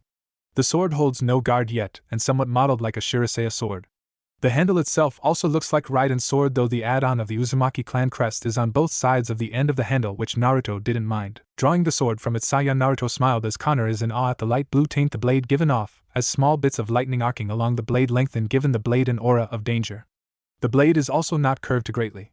If anything, the blade itself is only ever so slightly curved and sleek, which still allows for the sword to be used just like a normal katana blade, though it will cut though anything like a hot knife though butter. Also, another thing Connor noticed about the sword is that it's giving off a low yet dangerous humming sound, which Naruto knows shows that the blade is vibrating at a high speed. Sliding Reiju back into its saya, Naruto laid the blade on his lap. As you know, this is Reiju, my very own Uzumaki blade. What you do not know that it's indestructible, can never dull or rust, and can cut through anything the blade comes into contact with. Which is why its saya is specially designed to hold Reiju. The day I found this weapon was the day I made a vow in honor of my deceased relative that made Reiju, and given me his Uzumaki blade, Death's Phantom, Naruto said as he paused for a bit. Connor's eyes widened a bit, knowing whenever Naruto wields Death's Phantom, he is untouchable and can go through objects, just like a ghost or phantom, hence the name of the deathly blade. I believe in many codes. I am assassin of the Order of Assassins and former shinobi of Konoha no Sato. I trained most of my life in the shinobi and assassin arts. And my core belief is in the hope that killing one individual will lead to the salvation of thousands. I also believe that I fight on the behalf of those who do not possess the abilities, resources, or knowledge to speak out against those who abuse their power. I follow a set of creeds, tenets if you will. They are not my religious beliefs but a moral code I hold myself to as a living being, Naruto said as Reiju disappeared in a poof of smoke. I cannot teach you how to handle the burden of taking a life. Taking a life is one of the heaviest burdens one can carry. And no matter how much people try to glorify that you're a hero or that you're a soldier, killing is still killing, no matter what you are killing, be it angel, devil, human, or alien. And no matter your religion, background, skin tone, race, or even justified reasons. I am still a murderer and a killer, and nothing will change this fact. The angels have just as much blood on their hands as the devils do, and nothing can change the amount of blood spilled, Naruto said as he took a serious face. Connor only could shakily nodded as he listened intently. I also believe in free will and freedom of choice. This, in conjunction with moral relativism, are the guiding motives behind my drive for cultural diversity and free will. I or assassins like me perceive societal norms and conventions as artificial structures that can hinder one's partiality and lead to prejudices. These false boundaries include but are not limited to national borders, gender, ethnicity, social class, and race. As a result, assassins oppose discrimination of virtually every kind, with physical abuse and slavery being especially abhorrent. Naruto spoke in a wise-like tone as Connor sat down and truly listened to his king. Because of this, I train so hard and work so hard for not just the sake of those around me but for the betterment of those whom truly need it. If I could do something to help someone or save someone, I am taking that shot, no matter how hard or how impossible it might be. Sadly, the world is filled with those who rather do harm than good. They rather wage war and cause bloodshed than treat the sick or help those in need. Such people are the very people I despise and hunt down, Naruto said as leaned back on his guest bed. This world can offer so much more than misery, pain, war, and bloodshed. But remember, Connor, all your choices and actions have a consequence to them. So when you are about to take another life, always remember what have driven you to that action. Cause if you kill someone, you are forever stuck with the burden and weight of that person's life you taken. Never stain your hands with the blood of an innocent. And those you kill, make sure they are more of a monster than you are, Naruto said as he laid back down, and Connor sat in silence for a few moments. After a few moments, Naruto heard Connor had went to sleep. Looking at the young man, Naruto felt a small pang of guilt. Connor does not deserve this type of life. He was not meant to be a warrior or soldier. But here he is, training hard day in and day out to become stronger. Naruto could truly say Connor had given everything his all. From training in shinobi and fallen arts and aiding Naruto with his responsibilities. He didn't have to choose this lifestyle, as he was free to leave before he was turned into a fallen. He is still free to leave even after he was turned. Meaning while Connor could leave any time, he isn't bound to Naruto like a newly born devil would be to their king. That is a major difference between the evil peerage system and the fallen guardian system. Due to Naruto's Fuinjutsu skill, many of the newly turned fallen won't be able to turn into hideous monsters like some of the rogue devils. Instead of relying on the king of the evil peerage system, a very powerful seal appears on the body of the newly turned fallen. Which is why Connor has that lance and kanji on his body. It's actually a seal keeping the fallen angel essence in check. This way the magical power doesn't turn Connor into a raging monster. This given the newly turned a chance to live a normal life if they wish while having just enough abilities to protect themselves. It's a really complex seal and how the fallen guardian system works, but that is the bare bones of it. It took forever for Naruto to come up with the correct sealing formula for each shogi piece, as no piece had the same sealing formula. This was decrease the chances of someone breaking the seal, which is protected by another seal, farther decreasing the chances of the seal being broken by anyone other than Naruto himself. The seal itself will fade away once the newly turned has full control over their magical abilities. But this fading of the seal varies person to person, king to king, and shogi set to shogi set. Naruto, being unnaturally more powerful of the four great fallen, has what is called Twilight Mutation pieces. These pieces hold an additional unknown benefit to the newly turned fallen. For Naruto's set, they weren't just given a fallen's magical abilities, but all of his pieces can use chakra very much like Naruto and a chakra network. Which is perfect for Naruto's set, as he can train any of his pieces in the shinobi arts. Being the second sage of 6 paths allows Naruto to be connected to his pieces through his chakra and understand each other's emotions and thoughts. This small ability of Nishu is solely found in Naruto's pieces. Azazel has a 2 gold general Twilight Mutation pieces, but it is unknown what their extra benefit is. Other than each piece unique trait or ability, not much else was added to the Fallen Guardian system. Connor is a lance piece, meaning on top of his chakra and chakra network benefit that he gets from the Twilight Mutation piece, he also gets the lance common trait of his body tissue being supernatural dense for added protection. While passive and renders some movement difficult to make, Connor managed to overcome this small limitation with some intense training by Naruto. Connor's supernatural dense tissue allowed him to immune to damage to a degree that allowed him to take a beating others would be crippled from. But however, there is downside to this ability. Connor's is notably heavier than his overall size would suggest. He is not completely invulnerable, and there is a limit to the punishment he can take. Some of his flexibility and speed was sacrificed for strength and durability, this leading Naruto to teach Connor to be more of an assault type than an assassin type. Connor overcame some of his flexible problems by training with Naruto to become more flexible. His flexibility problem became less of a problem as he advanced in his training, something Naruto is quite proud in Connor. He couldn't be the boy's father, but he could be a teacher, someone that helps him, and has his back no matter how tough things will get. Naruto honestly wondered if it would be enough. He has seen a lot in this world and the elemental nations, and he can honestly say that if it wasn't for certain people in his life or the friends he made, he wouldn't be who he is today, nor would have he met Connor, saved thousands of people, and a whole list of other things. Sure, being on the fallen side was iffy and annoying due to Azazel, but it was already becoming home now. Closing his eyes and letting his senjutsu mode take over, Naruto slept in a blissful sleep. Morning. Naruto is walking around Kyoto as he enjoyed the crisp morning that Kyoto always had. Smiling faintly, Naruto felt the yokai whom live in a certain section of the city. He could also sense Yusaka and Kunu walking around the city with his passive senjutsu abilities. Connor had been called back by Barrakiel so he could train with a squad of young fallen angels. Also that Barrakiel could teach Connor a few things about magic combat. Something that Naruto didn't need since he was able to go against Madara Uchiha in a straight taijutsu. Well, he matched and bested Madara Uchiha in taijutsu, so he really didn't need any type of hand-to-hand combat training. His taijutsu skills had only improved as time, and more training had been adding to his training regime. But what troubles me is I am developing every single Kekkei Genkai from my world, and some abilities only a handful have, Naruto thought with a small frown.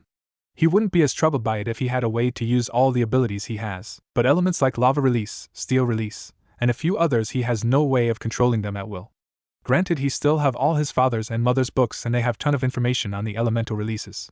He would need to work up on his chakra control.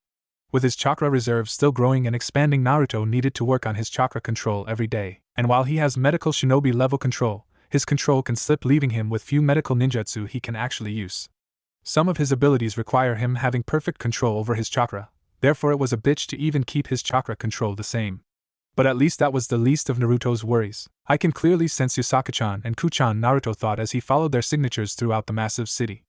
He was getting close to the yokai section of the city, so he kept his hood up and his face partially hidden from view. Granted, this is for any of the devils or other supernatural beings that are in the city. Naruto stopped his pleasant stroll when he saw someone that caught his eye. More particular, their scent had gripped his attention. It was a teenage girl's scent that caught his attention, as she smells like blood and iron instead of flowers or some kind of perfume. She is a slender teenage girl noted for being attractive. She has dark straight hair cut into a bob and long bangs that reach her chin, covering the right side of her face. On the outside, she is considered a cute, normal girl that one wouldn't suspect to be a supernatural being. Her facial features and hairstyle bears a resemblance to both a male and female. She currently wears our casual clothes, our tomboyish streetwear. Naruto watched her from afar, and she seemed to have noticed him as she turned to him after hearing a commotion happen in the shop he was standing near. Both the super fallen angel and the unknown female shared a look before Naruto walked into a way. Naruto had a gut feeling he would have another encounter with that teen girl, but his mind is on finding Yasaka. Which didn't take long as she was walking around with little Kuchan. Smirking, Naruto walked a fair distance away. The yokai whom had spotted him waved a friendly greeting as they knew the fallen angel of Kyoto. Naruto had made a name for himself, and he honestly wondered how long until at least one other faction takes notice. Or these people are really ignorant to the world around them. But I doubt that, Naruto thought as he stopped right behind Yasaka and Kunu with a trickster's smirk on his face. The yokai whom spotted this smirk just only smiled, seeing Lord Naruto having fun messing with people. "Hello you two, lovely as ever," Naruto said in a complete and cool calm voice as time seemed to freeze as Yasaka and Kunu stopped what they're doing. In some kind of horror and slow fashion both turned to see a handsome fallen angel, Naruto Uzumaki, aka Nichan for Kunu, aka Naruto-kun for Yasaka. "And Naruto-kun?" Yasaka said in a disbelief tone as tears seemed to form. Kunu just stared at Naruto like he'd grown a second head. "I believe I am the only being in all of existence that is half primordial and half fallen. But yeah, I just oof." Naruto was interrupted by two very happy females. Naruto didn't know whether he was dying a happy man from Yasaka's heavenly bust, or the fact Kunu was trying with all her might to crush him in a bear hug. It was both adorable and heartbreaking for Naruto. "And nice to see you both too." But I can't breath," Naruto said in a struggling tone of voice. Sorry Nichan." Kunu quickly got off Naruto and fixed her outfit. Yasaka mirrored this action, though with more grace and skill than rushed and hurried. Smack. "OW." Naruto rubbed the back of his head after the three finally returned to Yasaka's home. "Kunu hasn't let go of his leg yet. Do you know how worried I was?"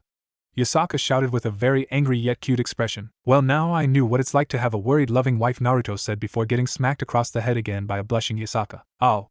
Yasaka-chan is being mean," Naruto said in a whining tone as Kunu patted his head. Hugging the girl in a dramatic fashion, he held her close. "Oh Kuchan, I miss you." "Ka-chan is being mean to Tuchan," Naruto said as Yasaka blushed deepen and Kunu eyes widen/brighten. "Why, you're really going to be my Otosama now?" Kunu said with the most innocent and hopeful look ever. If one were to reject this, they would have to commit seppuku and having been tortured for nearly 1,000 lifetimes. Naruto blinked for a moment as he looked at Yasaka, whom blushed madly at the thought of being mated to Naruto. It wasn't that Naruto wasn't attractive, far from that. He was kind, understanding, and compassionate, which was rather surprising for Yasaka at first. But he was also dense sometimes and often at times lazy unless it's something he cares for. Naruto deeply cared for Kunu, and any yokai could see that, including Yasaka.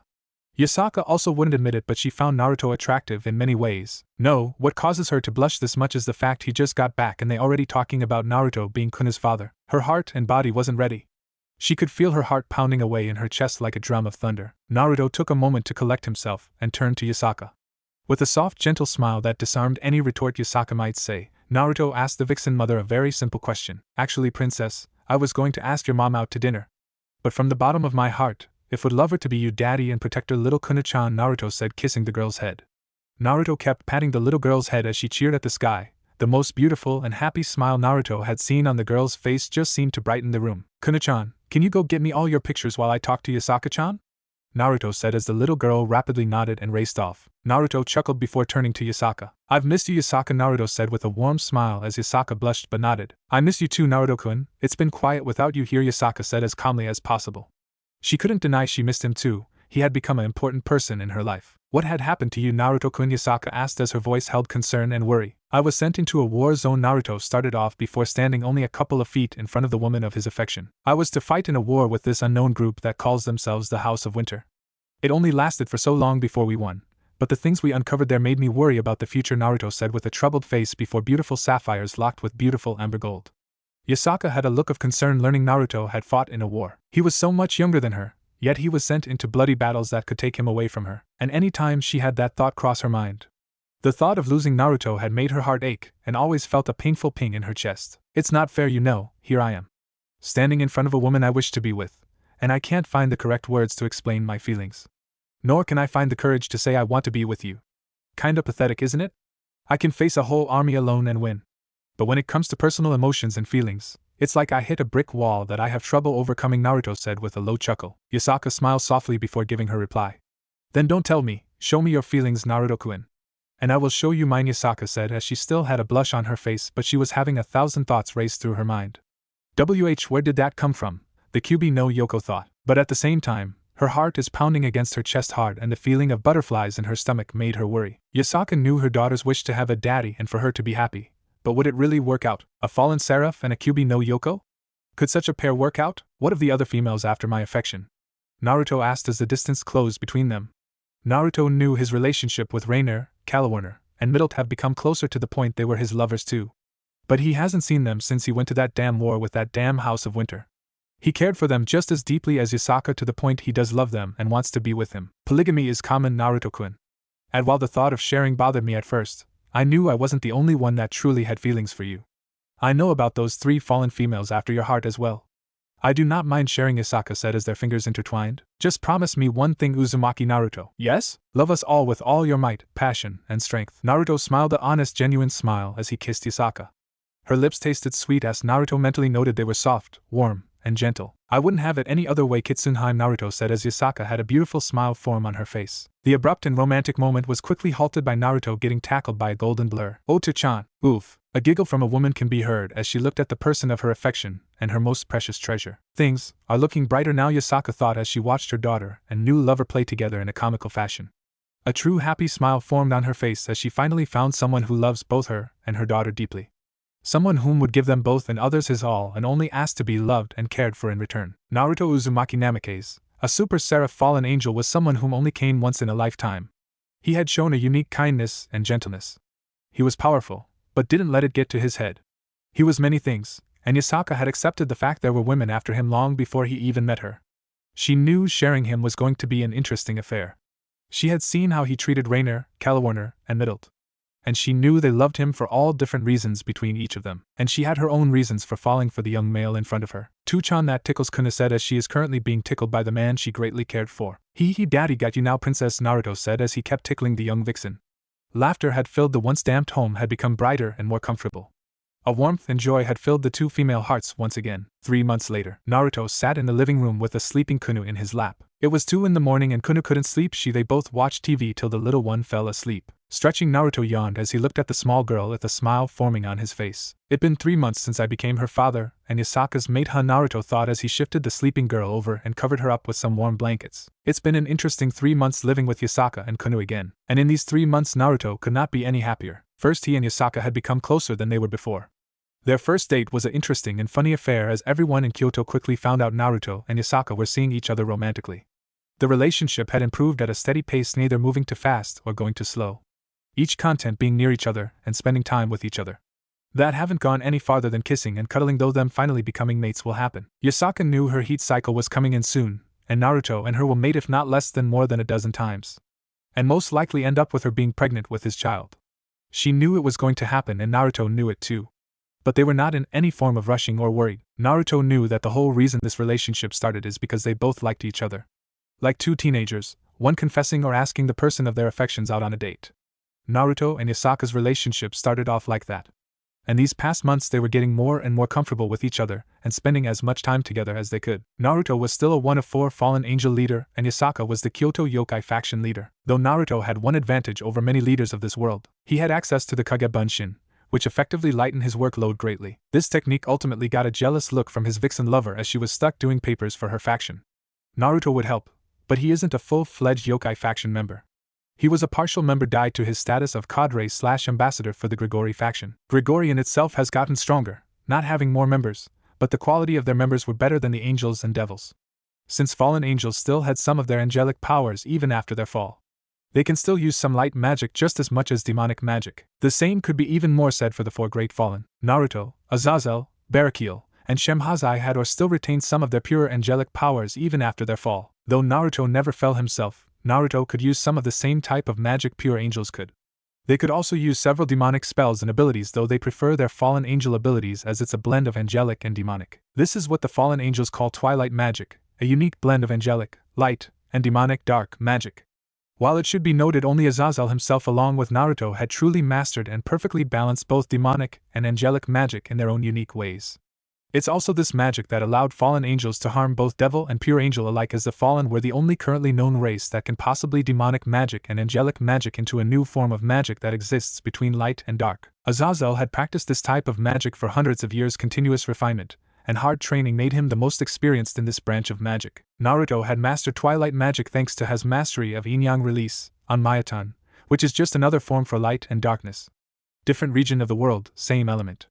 Yin being darkness and Yang being light, though when Naruto combined these two, he has the power to create anything he wishes. And while Yin-Yang release doesn't seem like it should be similar to Twilight magic, it was thanks to his mastery over Yin-Yang release Naruto was able to have used demonic magic and angelic magic so easy from the beginning. It was only a matter of him gaining control over his magical abilities that made this a hassle, which his control over his magical power has improved over these 3 months. Getting back to training was refreshing, and he even helped Kuno-chan with her training in areas he knew that he could help her in. But sadly Naruto was not a Kyuubi yokai, so he didn't know Konoha's full potential. Naruto simply trained Konoha in tactics, a style in fighting, and refining her taijutsu so she wouldn't be so defenseless without a weapon. Granted, she had her fox fire which she inherited from her mother, but ultimately the makeshift family had become close. Kuno was now calling Naruto Oto-chan more and more. And Yasaka took a shine calling Naruto darling, which made the hybrid chuckle a bit.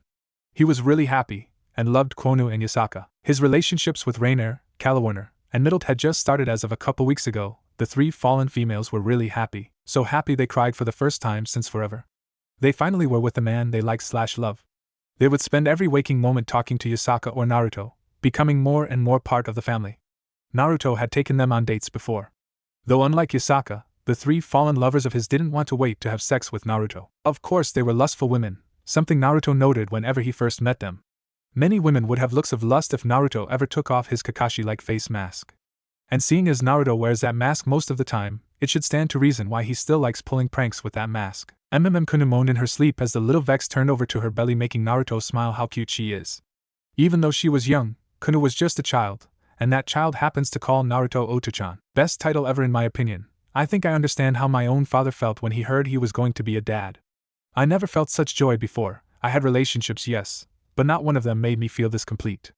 I swear on my father's, mother's, and clan's grave I would protect my family no matter the cost.